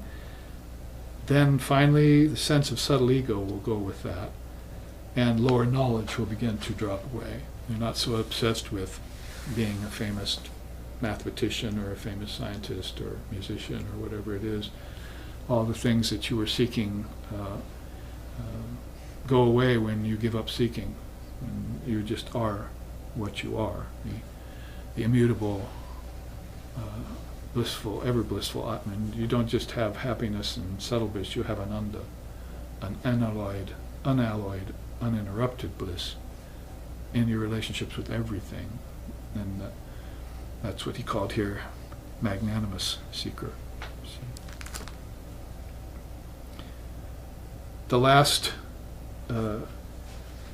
thing to say about this chart, because I think we covered it all in a short time, and then we'll take our break, is Swami Vivekananda's quote, "Strike off thy fetters, bonds that bind thee down, of shining gold or darker baser ore." So the whole bottom half of this chart, up to a certain point, is pretty much explained by Swamiji's wonderful poem, which those lines are from the Song of the Sannyasin. So here we have looked at the 7 stages of yoga, which will guide us further into the Akshi Upanishad in later classes. And second half of this class, we will go forward for more slokas of this, and hope you're all back to join us. Thank you for your kind attentions.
And we are back live streaming into the world, to a few souls anyway, this powerful dharma, this version of it being leaning strongly towards the non-duality of India called Advaita.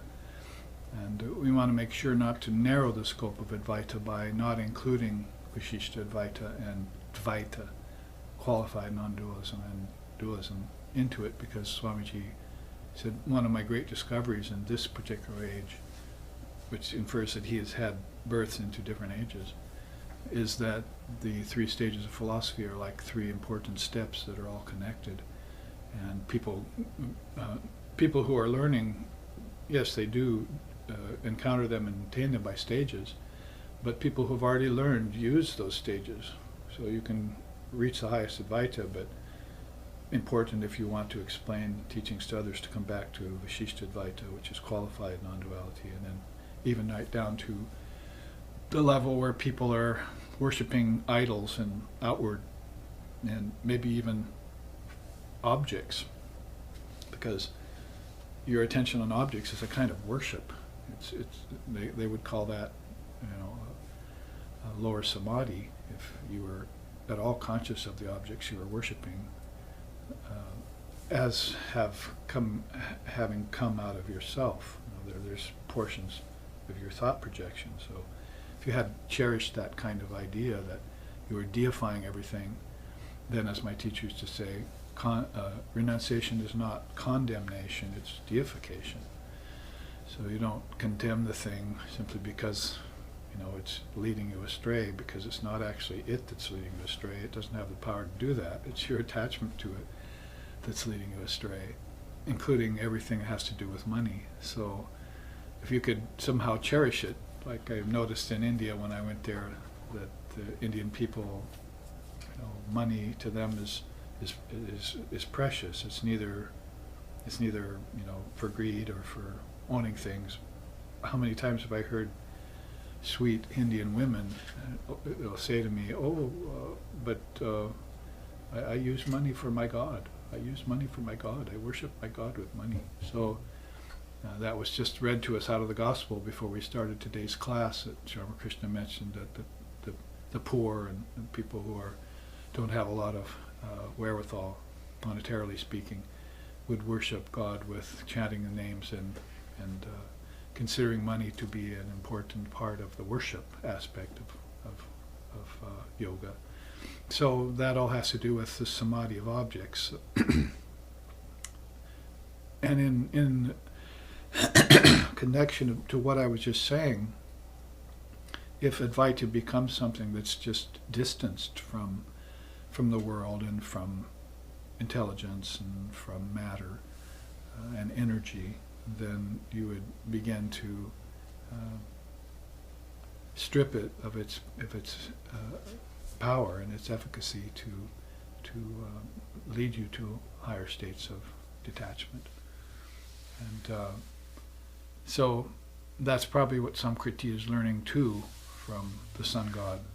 And when he looks at transmigratory life, and as we saw in the first chart, and then begins to actively and consciously use that knife of discrimination to cut away the final sandbags of attachment, both very negative attachment and attachment to heavenly existence and so forth. I mean, for instance, we have those kinds of sentiments sung by Swami Vivekananda when he was here. Yatenur stava pranamam dashyati prafulam satparaha prasunam pravriti tavartam kokilo manodhyam kujati viveka nandate prabhati pranjali narendra shashave narendra yovane narendra kridane narendra shikshane narendra palane, narendra yarpane, vivekananda te, prabhate pranjalihi, vivekananda te, prabhate pranjalihi. Which goes to say, in this beautiful hymn,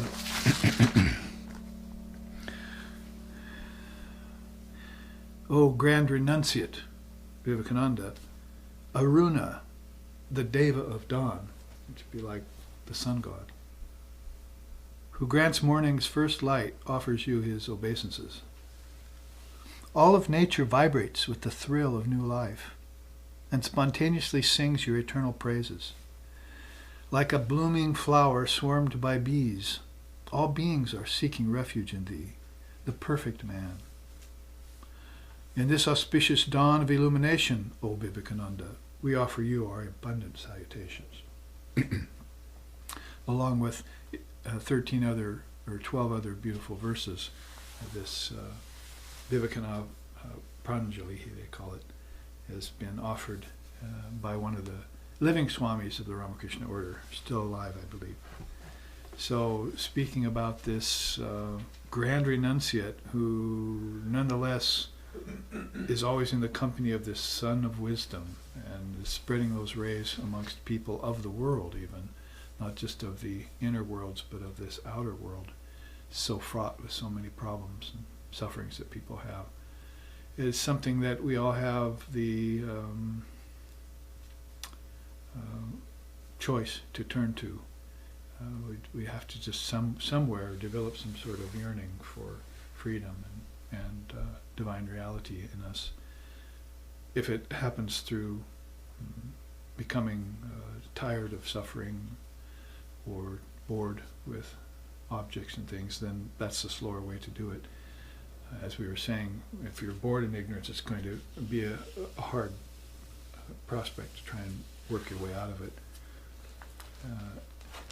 But nonetheless, great souls are there to help us if we will only step forward and receive that help.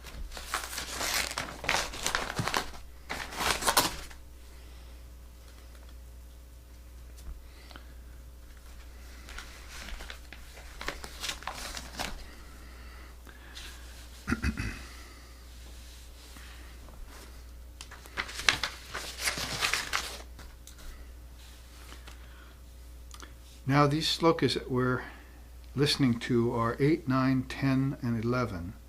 And we saw that in terms of the 7 stages of yoga, which was a new chart. Now if we take apart, which like we did with sloka 9 and 10, with these hot air balloon kinds of dharma teachings, and we look at 9 and 10, we can do the same thing. 10 says, coming to the next stage of yoga, called analysis, or vichara, the sadhaka resorts to the foremost scholars, well known for their serious interpretations of Shruti, Smriti. They also have good conduct, fixed attention, which means their minds are one-pointed all the time, and contemplation of God and right activities. So it's almost a reading of the Eightfold Noble Path or the great qualities of a seer that are noted. So if we wanted to put side by side teachings on the scriptures, which are so important in India, then we would look at these two charts, and in conjunction with the sadhaka resorts to the foremost scholars who then broadcast or transmit to them the Smriti and the Shruti. And why is that so important? Because we can enter into studies of the Bible here and so forth, and go to church and hear fables and stories and hear the testaments of John and others about, and Matthew about Jesus, and that's all well and good. That's kind of a Smriti level of teaching. But India insists that you have to hear the Shruti, which has more to do with the indivisibility of the Supreme Soul and the apparently individualized soul. That distinction or that movement away from the source is apparent only. it's a play, would be a sport. Or if it came down from that ideation, it would be a dream. If it came back down further from a dream, it would be an illusion. See, that you're a projection of your own mind. There are different levels of looking at this root ignorance, or this separation from of one into two into many. And the Shruti will put its great teachings and its great mind, like sun god teachings, on that highest level, just maybe prior to the movement of the individualized soul away from the Supreme Soul. Like there's a song in India which states, I went to Divine Mother and said, I'd like to take a birth down there. And she said, okay, you may do that. And she winked at me. But the wink means don't ever forget where you came from. And that when you go down and take a body, you're leaving your source. And it's going to be a kind of projection or a kind of dream, a kind of sport, or, recess or something that you would go out to the playground. And you're going to come back to me always, to your true nature. So that's why the jiva, has that Om sign right there at its heart. So it always has its eternal home and its eternal refuge to take resort to, and should, especially here. But distancing yourself away from the source and coming through the curtain of nescience out into the outer worlds of Bhur Bhuva Swaha, all of that, if it's accompanied by just the Smriti, is at least a reminder of who you are. But it's not really an indication of that you yourself have just split yourself into two in a pretend kind of way. And then the separation between this and that becomes wider and wider and more pronounced. There's a gap in consciousness that causes whole societies and whole races and the whole world then to be at odds with each other. And all the other unfortunate ramifications of separation happen. And then those people, like our founder Lexikson, who moved to reunite souls, reunite countries, reunite religions, like Sri Ramakrishna, become unpopular, and the people who stand up for them have to be crucified or poisoned, and then the whole thing is, has reached an age of darkness kind of level. Beautiful chant in our tradition, Samanvaya Mahacharya Yugadharma Swarupinam Sarvadeva Swarupam Shri Ramakrishna Namamyaham. So Samanvaya means, the uniting of everything in peace. Bring everything back to its natural peace, Samanvaya. And in his case, of course, that was done on the level of religions. Samanvaya is a beautiful word. Mahacharya, because you're the great teacher, the Maha Acharya. The Acharyas are where you're going to want to go. He said here, you take recourse to the foremost Acharyas and scholars. So, Yuga Dharma Swarupinam, because you've come here to give the teachings of the Yuga, of the whole age. You're the essence of those teachings. Sarvadeva Swarupam, you're the essence of all gods and goddesses too, who are the manifestation of those teachings. Like I was just saying, right on out to the God chair and the God rug and the God house.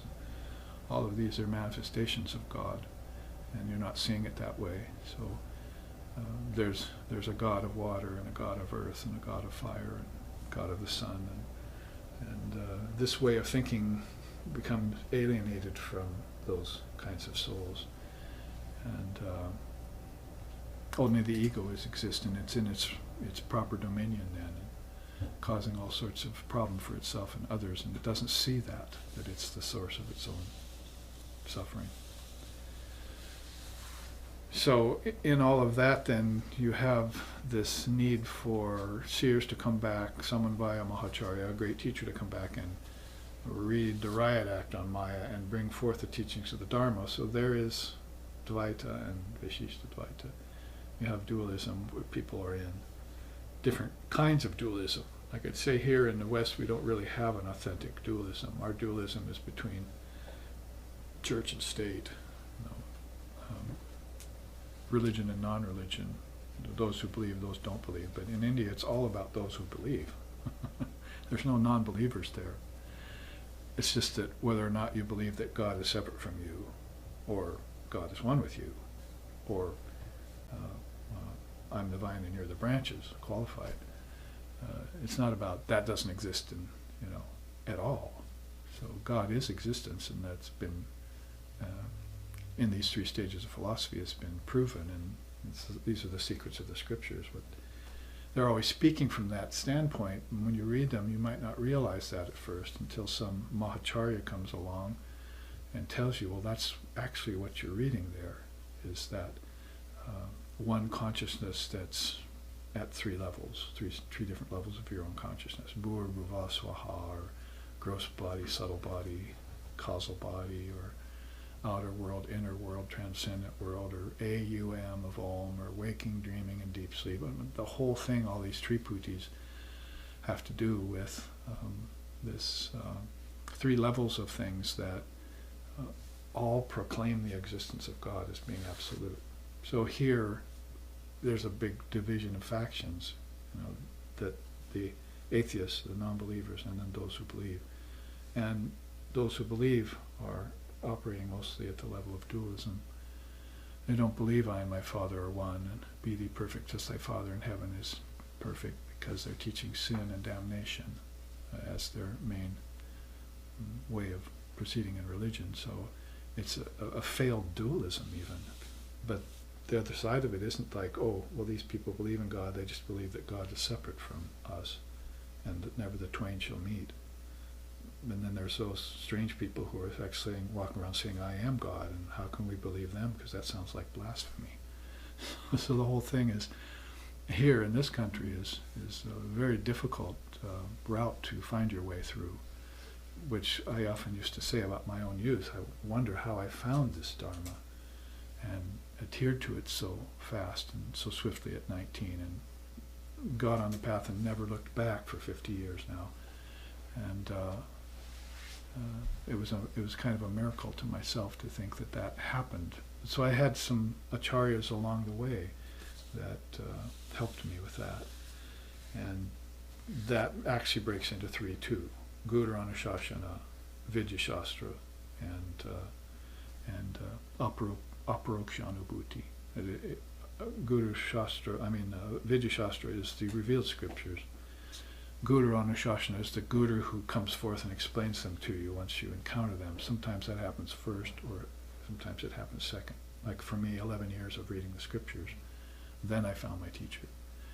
And for others, they found the teacher and they said, well, you better read some Smriti here and some Shruti. However it happens, it needs to happen, because 10 or 11 years is a flash of time in your lifetime, a blip. And then this direct spiritual experience is the third level of that. You have aparokshanubhuti. You're actually getting your own experience from the reading and from the transmission of the teachers to you. And that whole thing is about just, removing your filters, like slimming the clouds between you and the sun, and so that you find out in the end that, like the Purusha reads the book of nature and puts it down. You read all your lifetimes, you read all of nature, and you were just the same all the time. You never moved in your seated position, even if you were at the first stage of yoga. You said transmigratory life is going on, and I'm the witness from now on. If you never proceeded into the next 6 stages of yoga, you would be all right there at the first stage, because your ignorance had died. And people don't understand this. And when they look at you, they don't understand this. That person has reached that level of renouncing transmigratory life, or seeing it in a completely different way than 99% of the people are seeing it today. And so, where do you turn to praise? You would turn to those three things: Guru, the scriptures, and your own wherewithal, your own ability to recognize. So you can be patting all three of those on the back. See? Thanks to your good graces, you recognized the teacher, and because your ears were open, you heard the scriptures, and good for you, you see. And in that process, you were able to cut off all the sandbags that strike off all the fetters that bind you down, and separate the moorings, the gold chains from the iron chains, and then finally deal with the gold chains and just be free. So with that as a kind of preamble to this chart, let's look at the secrets of the scriptures, which we haven't looked at for a while, but along this very vein of thought, I put this together early on. I don't know which number this is, but this is the color version, but early in the Vedanta charts, I wanted to put my mind to a Dharma teaching that gathered together the secrets of the scriptures. So these would be, first of all, the three great sources: Vidya Shastra, Guru Anushasana, and Aparokshanubhuti, which I just gave you a little discourse on. You consult the revealed scriptures. Remember, that's Shruti, not Smriti. It would be a little bit judgmental and hard to say that there's not a lot of non-dual truth in scriptures outside of India, but sometimes one has that feeling or that suspicion that if you have spent a lot of time reading the Bible, then a lot of it is coming from the level of pray to your Father in heaven, and the separation is being accented. So the coming close to the source is not going to be something that many people entertain. Or as Sri Ramakrishna put it, probably much more compassionately, the ant takes the sugar and leaves the sand at a picnic. See, so if your picnic is encountering any given scripture, then you're going to have to put your filter on for most scriptures. The ordinary shastras and the revealed shastras was a teaching way back with Lord Vashishta. He was teaching that to the Treta Yuga avatar Sri Ram when he was 14. He said, you have to make a distinction, young lad, shining young lad, between the ordinary scriptures and the revealed scriptures, because if you just go on the word of the ordinary scriptures, then that's not going to give you this quintessential piece of non-duality that you're seeking, that when you put it in, makes the whole thing connect. It's like the thread running through the cloth, or the liquidity in water, or the burning power in fire. And like somebody finally found me some alum. We were going through a market, and they bought me a little bag of alum, you see. So now I can test to see if what Sri Ramakrishna was saying, that if the painter puts a drop of alum in his little cup of, where he dips his brush, he's painting with different colors, dips his brush in paints, and then he wants to clear off the old paint, so he puts it in the water. So that water becomes very brackish, like brownish black. And so instead of getting up and ruining the moment of his inspiration, because he's transfixed to his seat, he's got this big vision going on, doesn't want, so he just takes this little bit of alum, drops it into that cup, and immediately, within seconds, all the water clears. So I'm going to try that experiment now that I have some alum, see if that's really the case. And but whether it is or not, it's a beautiful symbolic teaching, is that the mind is the brackish cup of old dirty water that you've been dipping the brush of experiences of your life in every day. And where is that precious piece of alum which I could just eat or breathe, and that would immediately make my mind clear again of all those experiences, dissolve the mind stream. If I've been practicing that every day, then I don't really need the alum, because I am keeping the mind clear all the time. But who does that? They let things accumulate. Sandbags then come, and samskaras and karmas, and you're blown by the winds and so forth. So, keeping up a day-to-day practice is second best to knowing yourself as being that. I am that. I am my Father, or one. So sadhana is the default zone for non-duality. We even have a phrase that we came up with, Advaita Vedanta sadhana. And when the Swamis of the Ramakrishna order in India saw that, when I gave it to them in a chart and in a writing, they said, oh, now that's a beautiful expression. Because they know that you can't just be God. with this body-mind mechanism and all that. It'd be very difficult for you to say this is God, all of this is God, like saying, karma really is my actions. God is not the agent, or God is the agent, but so are my karmas. So you have this little dichotomy going on all the time in you, until you would have that Advaita alum that you could somehow apply to the situation. So Advaita Vedanta sadhana means I am that, but if I don't keep my mind wiped clean of dust like a mirror every day, then I might forget I'm that again. And that's the beginning of all my problems. And the death of Advaita. Non-duality then doesn't exist, except in the mind of one or two lights, Mahacharyas, that would come here and try and teach it to me, and I would be resisting it the whole way. My culture would be resisting it the whole way. At the break, we're saying, what's keeping people from coming in droves to all of these classes is work. Just exactly what Sun God is talking to us about here in the 6th and 7th slokas is work. And otherwise, they would be spending more of their time in these three and others. So wouldn't it be nice if the society valued the Dharma to such an extent that they would pay people to come to class? Like I was using the example of symphonies, because I was a symphony musician for so long. So in Canada, the governments were subsidizing the symphonies. Down in America, we were having to scratch and do things that weren't even a part of classics, like having to do pop music to bring crowds, to bring money in. Like ashrams having to do hatha yoga to bring people. And so they can't do the Dharma because they're all too busy to go to that.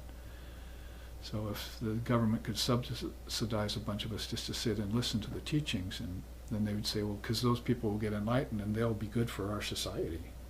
Look how good they were for India. Transformed India completely. It wasn't that India didn't have problems, or that any country in relativity won't have problems to deal with, but look how they dealt with them. By the droves. Not just one avatar, but hundreds. Not just one scripture, but thousands. Not just one way of proceeding, but hundreds. So it'd be nice to think that people would recognize the value of spiritual things, not just fundamentalist religion either, which is not doing its job, or maybe even leading us away from higher truth. And support us, that we would be supported.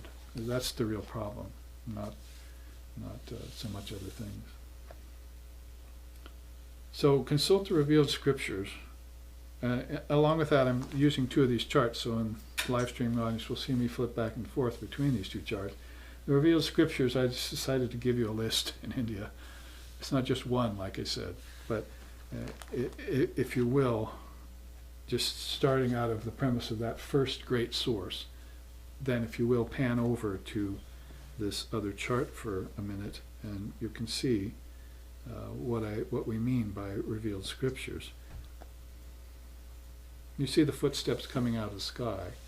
1, 2, 3, 4, 5 steps taken. That means everything's basically in fives. Everything comes in 5 steps down to earth. And this would be cosmic principles. Your great mind, God's mind, cosmic mind, the intellect, the ego, the mind, and its thought. Then audibility, tangibility, visibility, flavor, and odor, subtle senses and subtle elements. Hearing, feeling, tasting, touching, and smelling, the 5 cognitive senses. Speaking, handling, locomotion, procreation, excreting, the gross senses. And then the 5 great elements, ether, air, fire, water, and earth. All of those come in 5s, spilling out in ideation form down to, this is the Samkhya Yoga teaching of Kapila from very, very early on in India. Everyone used it after that. When he did his homework, all the sampradayas and religions borrow this in India. He did his homework. Thank you, Sankhya very much, as we say, to Lord Kapila. So that's the 5 footsteps, which explains the symbology here. And if you want to know what each of these really is, you would look at all of these. You would find a Sanskrit to them. We've managed to put it into English for you.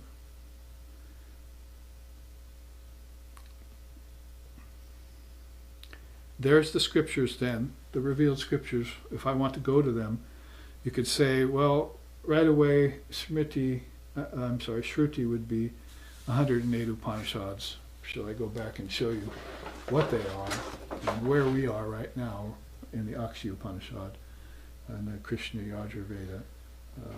We are busy in the realm of inner wisdom. Even though we've made outer forms of it, when we contemplate it, we are really pulling from within and going towards the within in order to apprehend these and then comprehend them. And they become worlds within us that we can dwell in and do dwell in. The seers have done that. So 108 Upanishads would be something. It would be nice to find someone teaching those, and like you have here in SRV, and imbibe them. Bhagavad Gita right away, because there are 4 Vedas, but quite often they've called the Bhagavad Gita, if not another Upanishad, at least maybe another Veda. It's just that important. And Brahma Sutras, which you better get a teacher for that, because you're not going to understand it when you read it, even in English. So you'd say right away those constitute Shruti, what must be heard by these ears in this lifetime. You must hear that. Even if you don't understand it or don't follow through with it, at least hear it. Because then there's something called non-dual truth that has been realized by the seers, and one day you'll value that affirmation that you made about it, and it'll be a memory that comes forward and saves you. Srimad Devi Bhagavatam and the Chandi, those are Divine Mother scriptures, and India has them. No one else in the world has them. So we have scriptures that are from the Divine Mother of the Universe, by the Divine Mother of the Universe, for all of her precious spiritual children. And you would want to find teachers. This would be leaning more toward the tantric side, whereas this leads a little bit more toward the Vedic side. Those 2 rivers are going through India all the time. Deification of God with form and realization of the formless, side by side. 2 rivers that mingle their waters again and again. To the far right, you have these non-dual scriptures that are not as well known as the Upanishads and the Gita, but are the quintessential non-duality put in sparse words. Ashtavakra Samhita, which though Sri Ramakrishna was beyond book learning and all of that, he still kept that book near him for people. Ashtavakra Samhita. Ashtavakra means bent in 8 places. So he was born bent because when he was in the womb he heard his father mispronouncing Sanskrit. So a voice comes out of the womb and says, "Father, you must pronounce this right." And so the father got mad and cursed him. So he was born bent in 8 places. Later on his father went to prison and redeemed and then prayed, and Ashtavakra straightened up. There's a beautiful story about this great rishi Ashtavakra. But his Samhita, or his scriptures, is pure non-duality. Avadhuta Gita, almost a companion to the Ashtavakra Samhita. The Avadhuta is a person who's singing about those kinds of things all the time. That's why I put this forward here, so I could share it with you.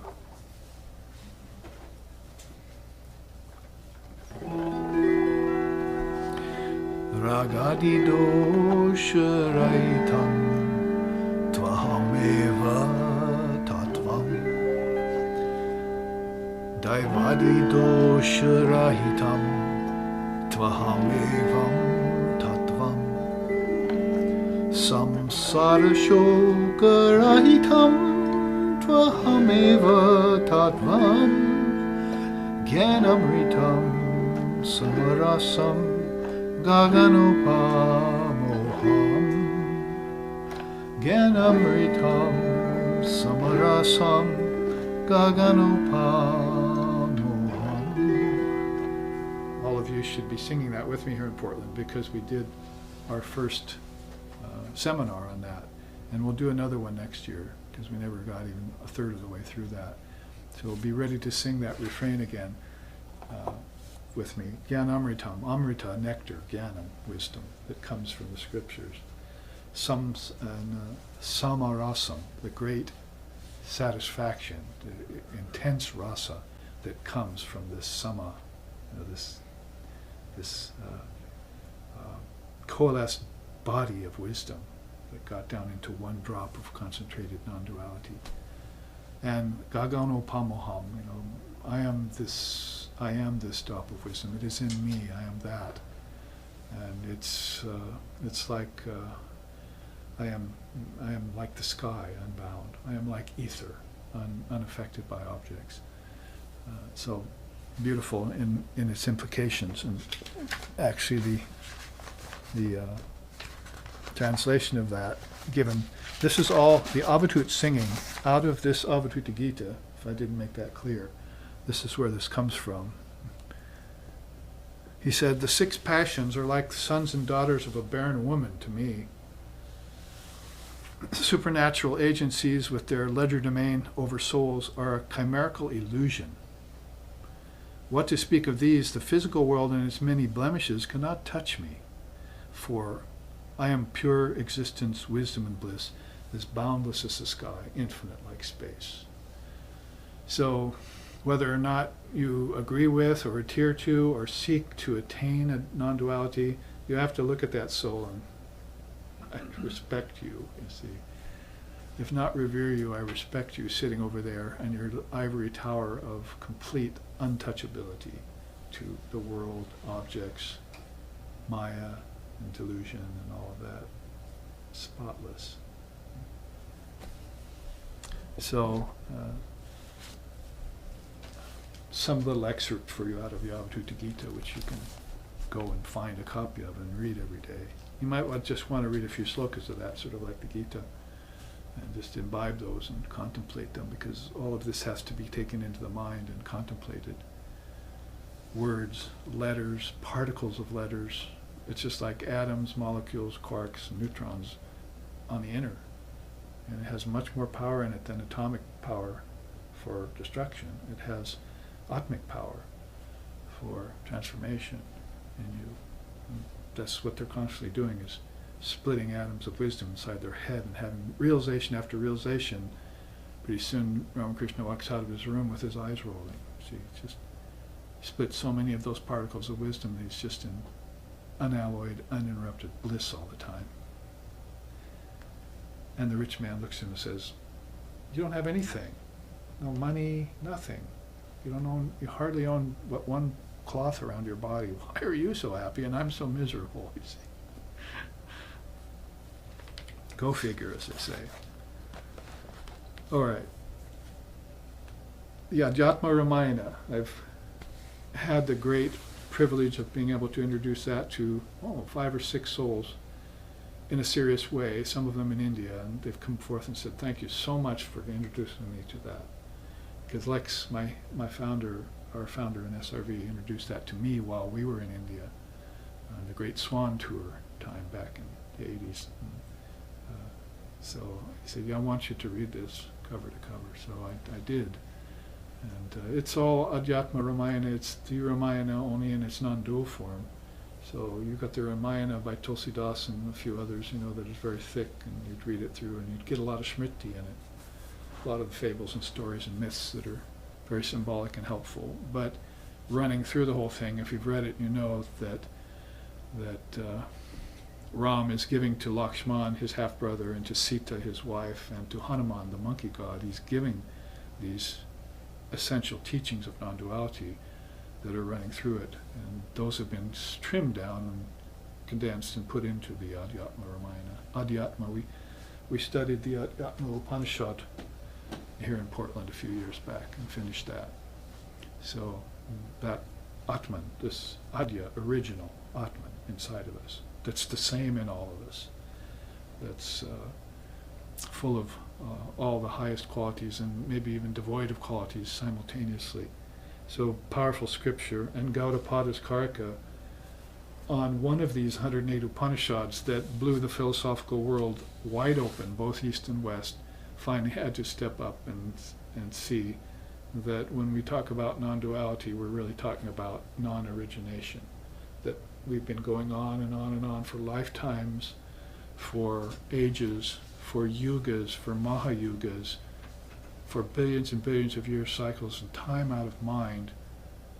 We've been going on and on and on about the origins of things. Where did it all come from? Where was the beginning of it? Will it end? Here I am in the middle, when all of that was bunk. Everything is unoriginated. There's no beginning to it. There's no middle to it. There's no end to it. So give up those kinds of thoughts. It's the teaching that Krishna gives Arjuna right away in the Gita, in the early chapters. There's no beginning, middle, and end to anything, Arjuna. Everything's eternal. So you can at least put that aside on my word. What's my word? Guru Anushasana, instructions from an illumined preceptor. You can take that on face value and just not think about that anymore. It's vexing you, and it'll vex you for countless aeons. Not only on your physical body, but in your heavenly body. The ancestors are thinking, is this going to end? And say, oh, it is going to end because I'm contemplating a fetus down there.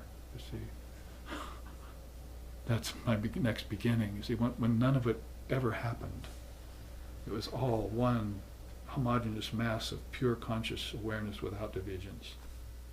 And I never could rise up and just accept this and be the witness of it.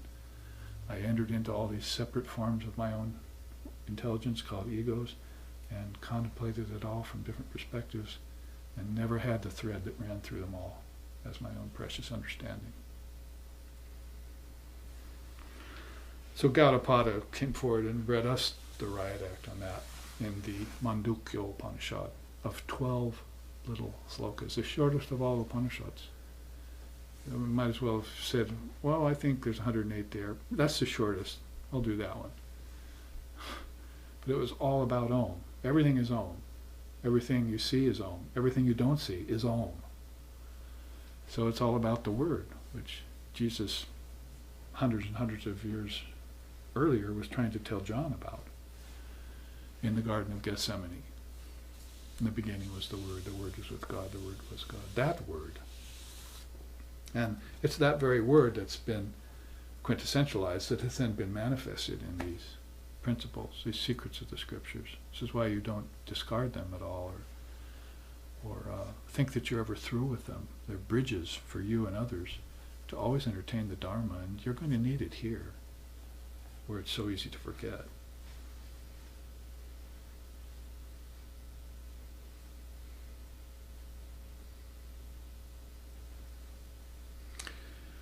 There's the 4 Vedas, out of which the 108 Upanishads come. There's the 18 Puranas, the 64 Tantras, the Ramayana, the Mahabharata, in which the Gita is enclosed as one of its chapters, the Srimad Bhagavatam, the Uddhava Gita, Krishna's teachings to Uddhava, Narada's Bhakti Sutras about the devotional yoga, Sanjaya's Bhakti Sutras, and the Code of Manu, which is about the moral and ethical rules that you keep in a body on earth. These are all more leaning toward the Smriti. You had the Shruti, now you're leaning more toward the Smriti. The Tattva Samasa Sutras, Patanjali's Yoga Sutras, the Jivan Mukti Viveka, Panchadasi, the Dhammapada is an Indian scripture by the Buddha, and Yoga Vishishta, Vishishta's own yoga, all right there too. Not so much leaning toward the Smriti, but a combination of Smriti and Shruti. Then we have this amazing soul named Shankara, who was Gaudapada's teachers, Gaudapada's guru's student. I'm sorry, Gaudapada's guru's guru. Gaudapada, then Govindapada, then Shankara. So Shankara came along and being an Amsa avatar, actually not only was an illumined soul that commented on many of these, like his teacher had done on the Mandukya Upanishad, but actually birthed some of them. How many souls do that? And how many do it by the dozens? is a really remarkable soul there. So he has scriptures like most of you might have read here, the first one, Viveka Chudamani, the crest jewel of discrimination. Aparoksha Anubhuti, which is the name of this third level of experience. Drigdrishya Viveka, I'm the seer of discrimination. Atma Bodha, the intelligent Atman. Tattva Bodha, the consciousness of divine principles. Vedanta Keshari, Prapanchasara, Atma Anatma Viveka, the difference between the Atman and the Anatman. Mohamudra, Mohamudgara, and Vakyavritti, and there's like 1,000 Ratnamalaka, they call it. There's several others I can think of that aren't even on this list under his title. Then I would say to shift, and we're going through this quickly, but it's just to flesh out and to demonstrate how you can consult higher scriptures. And there are available in English thanks to the Ramakrishna order now in this time. You can go to these right now. I'd say the revealed scriptures of today, which are, as we were talking about at the break, a combination of everything that we have available. It's the gospel of Sri Ramakrishna and the complete works of Swami Vivekananda. Those are new births again of everything that's been coalesced out of all of the past, coming out of these 5 footsteps and right on down to the present time. Read the gospel of Sri Ramakrishna, it has everything in it you need to know about spiritual life. One very, very famous teacher of a different religion said that about it.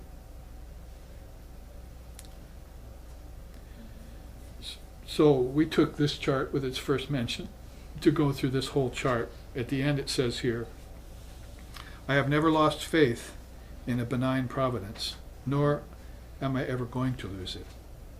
My faith in the true religion and revealed scriptures is unshaken, Vivekananda said. So he's talking about the revealed scriptures, specifically like the Upanishads and the Vedanta. Upanishads is Vedanta, so if you're wondering who are these people who are calling themselves Vedantas, you know that they pretty much prescribe to and adhere to and realize the Upanishads, Anta, the end of the Vedas, the last portion, which is non-duality. That's what a Vedantist goes, which is why we're busy studying all of these while we still have breath in our bodies. Now, returning then to the secrets of the scriptures, because that's just one portion of one of the secrets, and you can see how rich it is. Then you would go to Guru Anushasana. If I were going to pull out another chart just to represent that, I could. All the great teachers of the world, I have a big chart on that. And then your own direct experience. So pretty much, these are also called the 3 proofs of truth, like down here. Shruti, Yukti, and Anubhava is almost, in another age, another way of saying this. And this also in another age. Shruti, Shravana, Manana, and Nididhyasana. I mean, these 3 in the corner pieces here, in different ages of India, are how different scriptures reiterated this triple teaching that's so important about the secret of the revealed scriptures, so that we don't fall into some mistreatment of the scriptures, or text torturing, or a covering of the non-dual elements in them, and we don't forget them for sure, and that we also know that we can refer to them as our own wisdom that will spark the sun god in us to come forward, like he did for Samkriti in this Upanishad, and reveal the truth to us in no uncertain terms in any day or month or lifetime that we have in this physical realm. In other realms inside of you, this would all be much more apparent, but out here it's been very clouded. You need clarification. Khyati is that word in both Buddhism and Hinduism, Vedanta. Khyati, you need clarification, like that alum in water. What's another secret of the scriptures? The 3 techniques of interpreting them. Prati Tantra Siddhanta, Sarva Tantra Siddhanta, and Sahaja Tantra Siddhanta. Siddhanta means a conclusion. So you must look at the scriptures and come to a conclusion, not just read them, walk away and say, that was nice, or I didn't get it. No. But you have to come to a conclusion about them. If you did it on the surface level, it would be as separate doctrines. So you'd find a person who's eclectic. Say, oh, I read the Gita, then I read the Tao Te Ching, and then after that I read the Quran. And you find people like this. So they're getting a kind of general experience of all these different scriptures of the different religious traditions of the world. But did they dig a deep well with any one of them and strike water, is rather the question we would ask. That would be being able to make a conclusion, a siddhanta about it. And so that would go more toward the next level, sarvatantra. So, pratitantra, just all the tantras, then sarvatantra, all of them as separate doctrines. Then sarvatantra, all of them to be connected. See, it's the next level of thinking. So it's by way of reconciliation.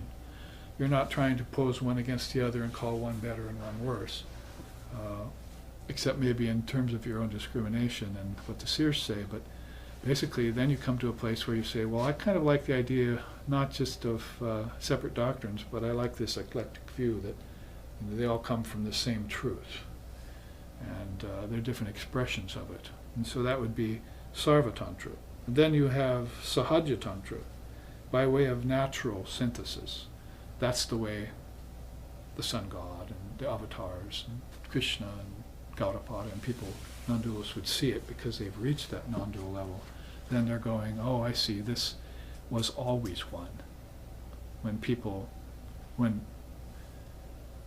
races and cultures and all of that happened all out of the word, we forgot the word, the synthesis, the synthesizing principle, and we started seeing all of its variegations and its manifestations. We got pulled toward that and away from this strand, this sutradhara, this one strand that's running through them all. But it always was one strand. It wasn't something that needed to be reconciled later by me or you or different religions. So that back in the 70s and 80s, and I was invited to participate in some of them, and I didn't very much, but they were trying to say, well, let's get together people from different religions and discuss our scriptures and get some sort of harmony going here. But I was saying, well, where's the need for harmony when everything is already in unity?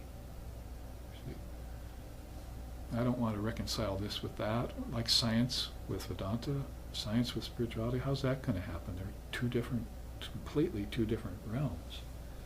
You can draw some connections and some correlations, and you should. But if you're just studying air, earth, fire, water, and ether to try and get some power or some mystery out of it to use for your pleasures and all that, then you can count me out, as John Lennon said. See, if you talk about destruction, you can count me out. So, where you can count me in is where we can all say all of these are naturally one homogeneous mass of pure conscious awareness. If you come together and talk with me at that level, I'm all ears. See, or I'm one ear and one eye. And because that makes sense, there's a conclusion to be had. See, then that will really transform people's thinking. Otherwise, they're going to go away and say, well, in that reconciliation, I think this was better and that was worse. And mine's better and yours isn't. My watch keeps the only right time, yours is off. So there's never any real definitive conclusion to come out of that brings people together in this non-dual understanding. So let's try looking at it the way the avatars look at it, that it's all one natural synthesis. And that would be the grandest secret of the scriptures on that level. Below that, the two types of knowledge, paravid and aparavid. So that's a useful thing. As we said earlier with the slokas on karma here, that the sun god was giving Sankriti, basically, one always hesitates as regards to instinctive actions of the unregenerate, but one never refers to what may compromise others, attends on righteous deeds, and does gentle deeds that don't pain others. That kind of action everyone naturally should, if they're intelligent people, should gravitate to. They should move towards that naturally, like the good of a society. But not the good of a society that's based just on the good side of the hot air balloon. You see, where you're seeking heaven and subtle pleasures and subtle bliss is sort of the conclusion of it all. No. The conclusion of it all is transcendent reality with a one eye that's looking on everything as a dream and a play. And as long as you see that, you can participate in the play free of karma and free of suffering. How do they do that? Free of action and free of its effects. How do they become karma yogis? Only by paravid, if you graduate to entertaining these revealed scriptures and understand, and your teacher told you about them to further explicate them, then you could say, I have that other half of the picture. Paravid is so important. It's the essential importance. Now it can inform my aparavid. If you entered into a paravid, sciences, music, even religion and so forth, without the knowledge of paravidya, then you are always ending up with the short end of the stick in the end. So you had to put that in. It would have been better if you had to put it in at the beginning. What do I mean by that? Sahaja, Tantra, Siddhanta. Should have seen it all as one homogeneous mass in the first place, even before I left Brahman and entered into jivahood. Then there's the four views on the origin of the scriptures. This has to do with time. Aparashaya, Ishvarya, Archa, and Parashaya. This is a secret of the scriptures. Parashaya means that some people believe that all of these scriptures, like these Upanishads we're reading, came from the human intellect. I won't say anything about that right now. The next level is that they originate from the seers. But I've never met a seer that said that was mine. In India, they're very careful about that. See, even Patanjali starts his Yoga Sutras. None of this is mine. None of this belongs to me. I'm getting this from seers in the past. And those seers in the past said they got it from some other source too. So they're very careful about putting a stamp of ownership on something as precious as this, when it should be really the property of every soul. And it is in the end, if you believe it ends. So Archa, it originates from the seers. Oh, I think I like that a little better because people who have human intellect, they've actually been text torturing these scriptures. And so it hasn't been all a good thing. See, they've given me a wrong reading of some of these scriptures. Like my old story, sorry to bore you with it again, of Time magazine in 1960, I think. I was, God is dead. yeah, or 62 or whatever. God is Dead issue, yes. Someone knows. And so I looked in there, because even at that young age I was interested in God. I used to pray and, stuff like that. So I looked at that, and I looked in their board of, writers and editors and all that. Not one seer, not one swami, not one roshi, not even one priest was on that editorial board. So how can they pronounce God is dead when they know nothing about God? It's not even their province. So people of intellect, I don't think I'm going to refer to them for whether or not scriptures are revealed or not, or any of the secrets. I'm going to go to the people who know and ask them. I mean, they probably will. You'll be lucky if they're putting it in a magazine. This is a plug for Nectar of Non-Dual Truth. You can go into our organization and find a magazine that has no advertising whatsoever and only speaks about God.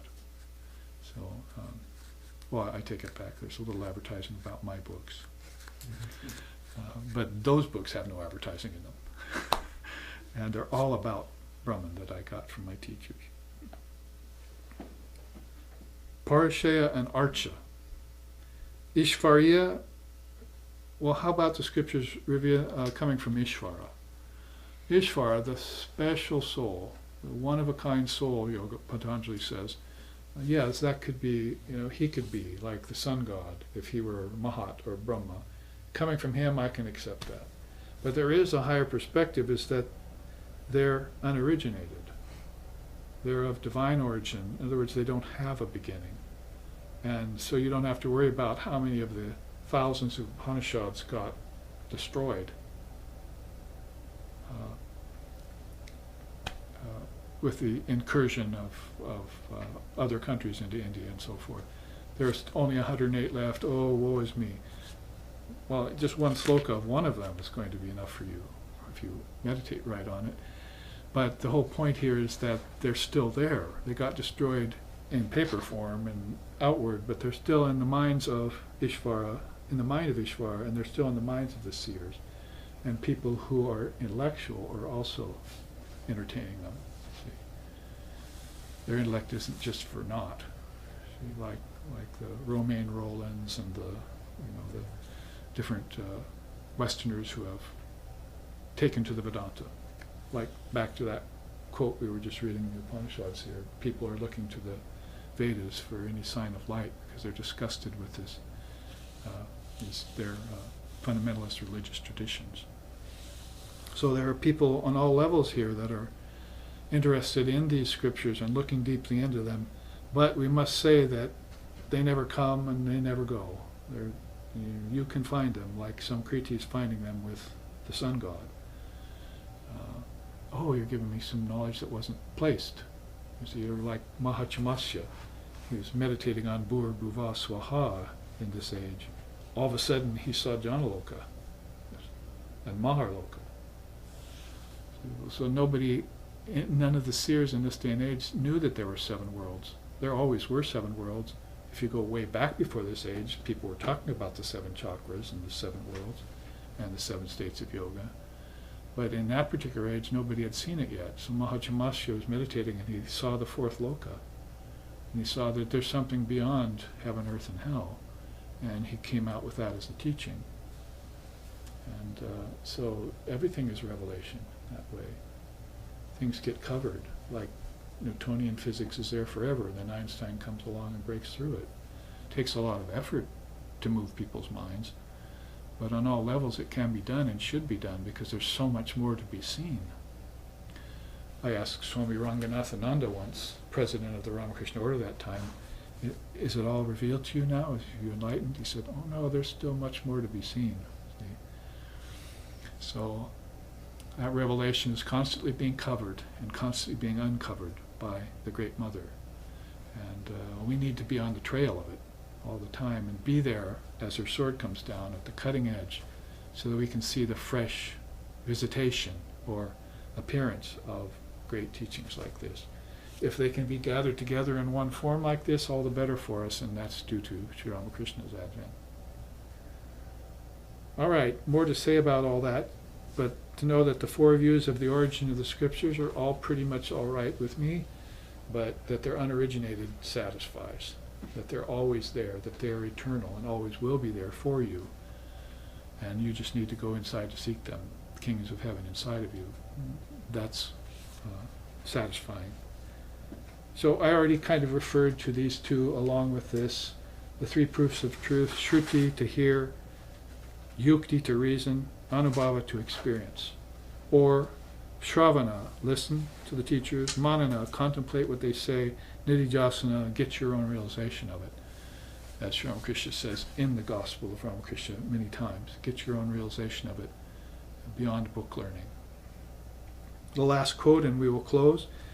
Atmagyan scriptures treat self-knowledge and lead to divine wisdom. Ordinary shastras treat terrestrial knowledge and lead to further bondage. But even the Atmagyan scriptures will be non-productive if the imp of lower mind attached to conventional and secular knowledge is not exercised thoroughly. Classic teaching from Yoga Vashishta, from Lord Vashishta to the young Ram, the young avatar of 14 years of age, way back in the early Yuga, in another age. So all of this we have been able to do in one day. We've looked at the 7 stages of yoga, which will come back in successive classes. And tomorrow we will look at some of these other slokas and bring in a few special charts that no one's seen, some of them pretty surprising. And we've also been able to look at the hot air balloon of the mind and the revealed scriptures, so we've really taken apart fairly thoroughly in our allotted time 1, 2, 3, 4 slokas. in one day. It's probably a record for me, I don't know. So tomorrow at the same time, after our puja to Holy Mother tonight, here at the SRV Ashram, we will pursue the coming slokas under the light of the sun god with Samkriti as our guide. So here let's end with a chant. Om Sato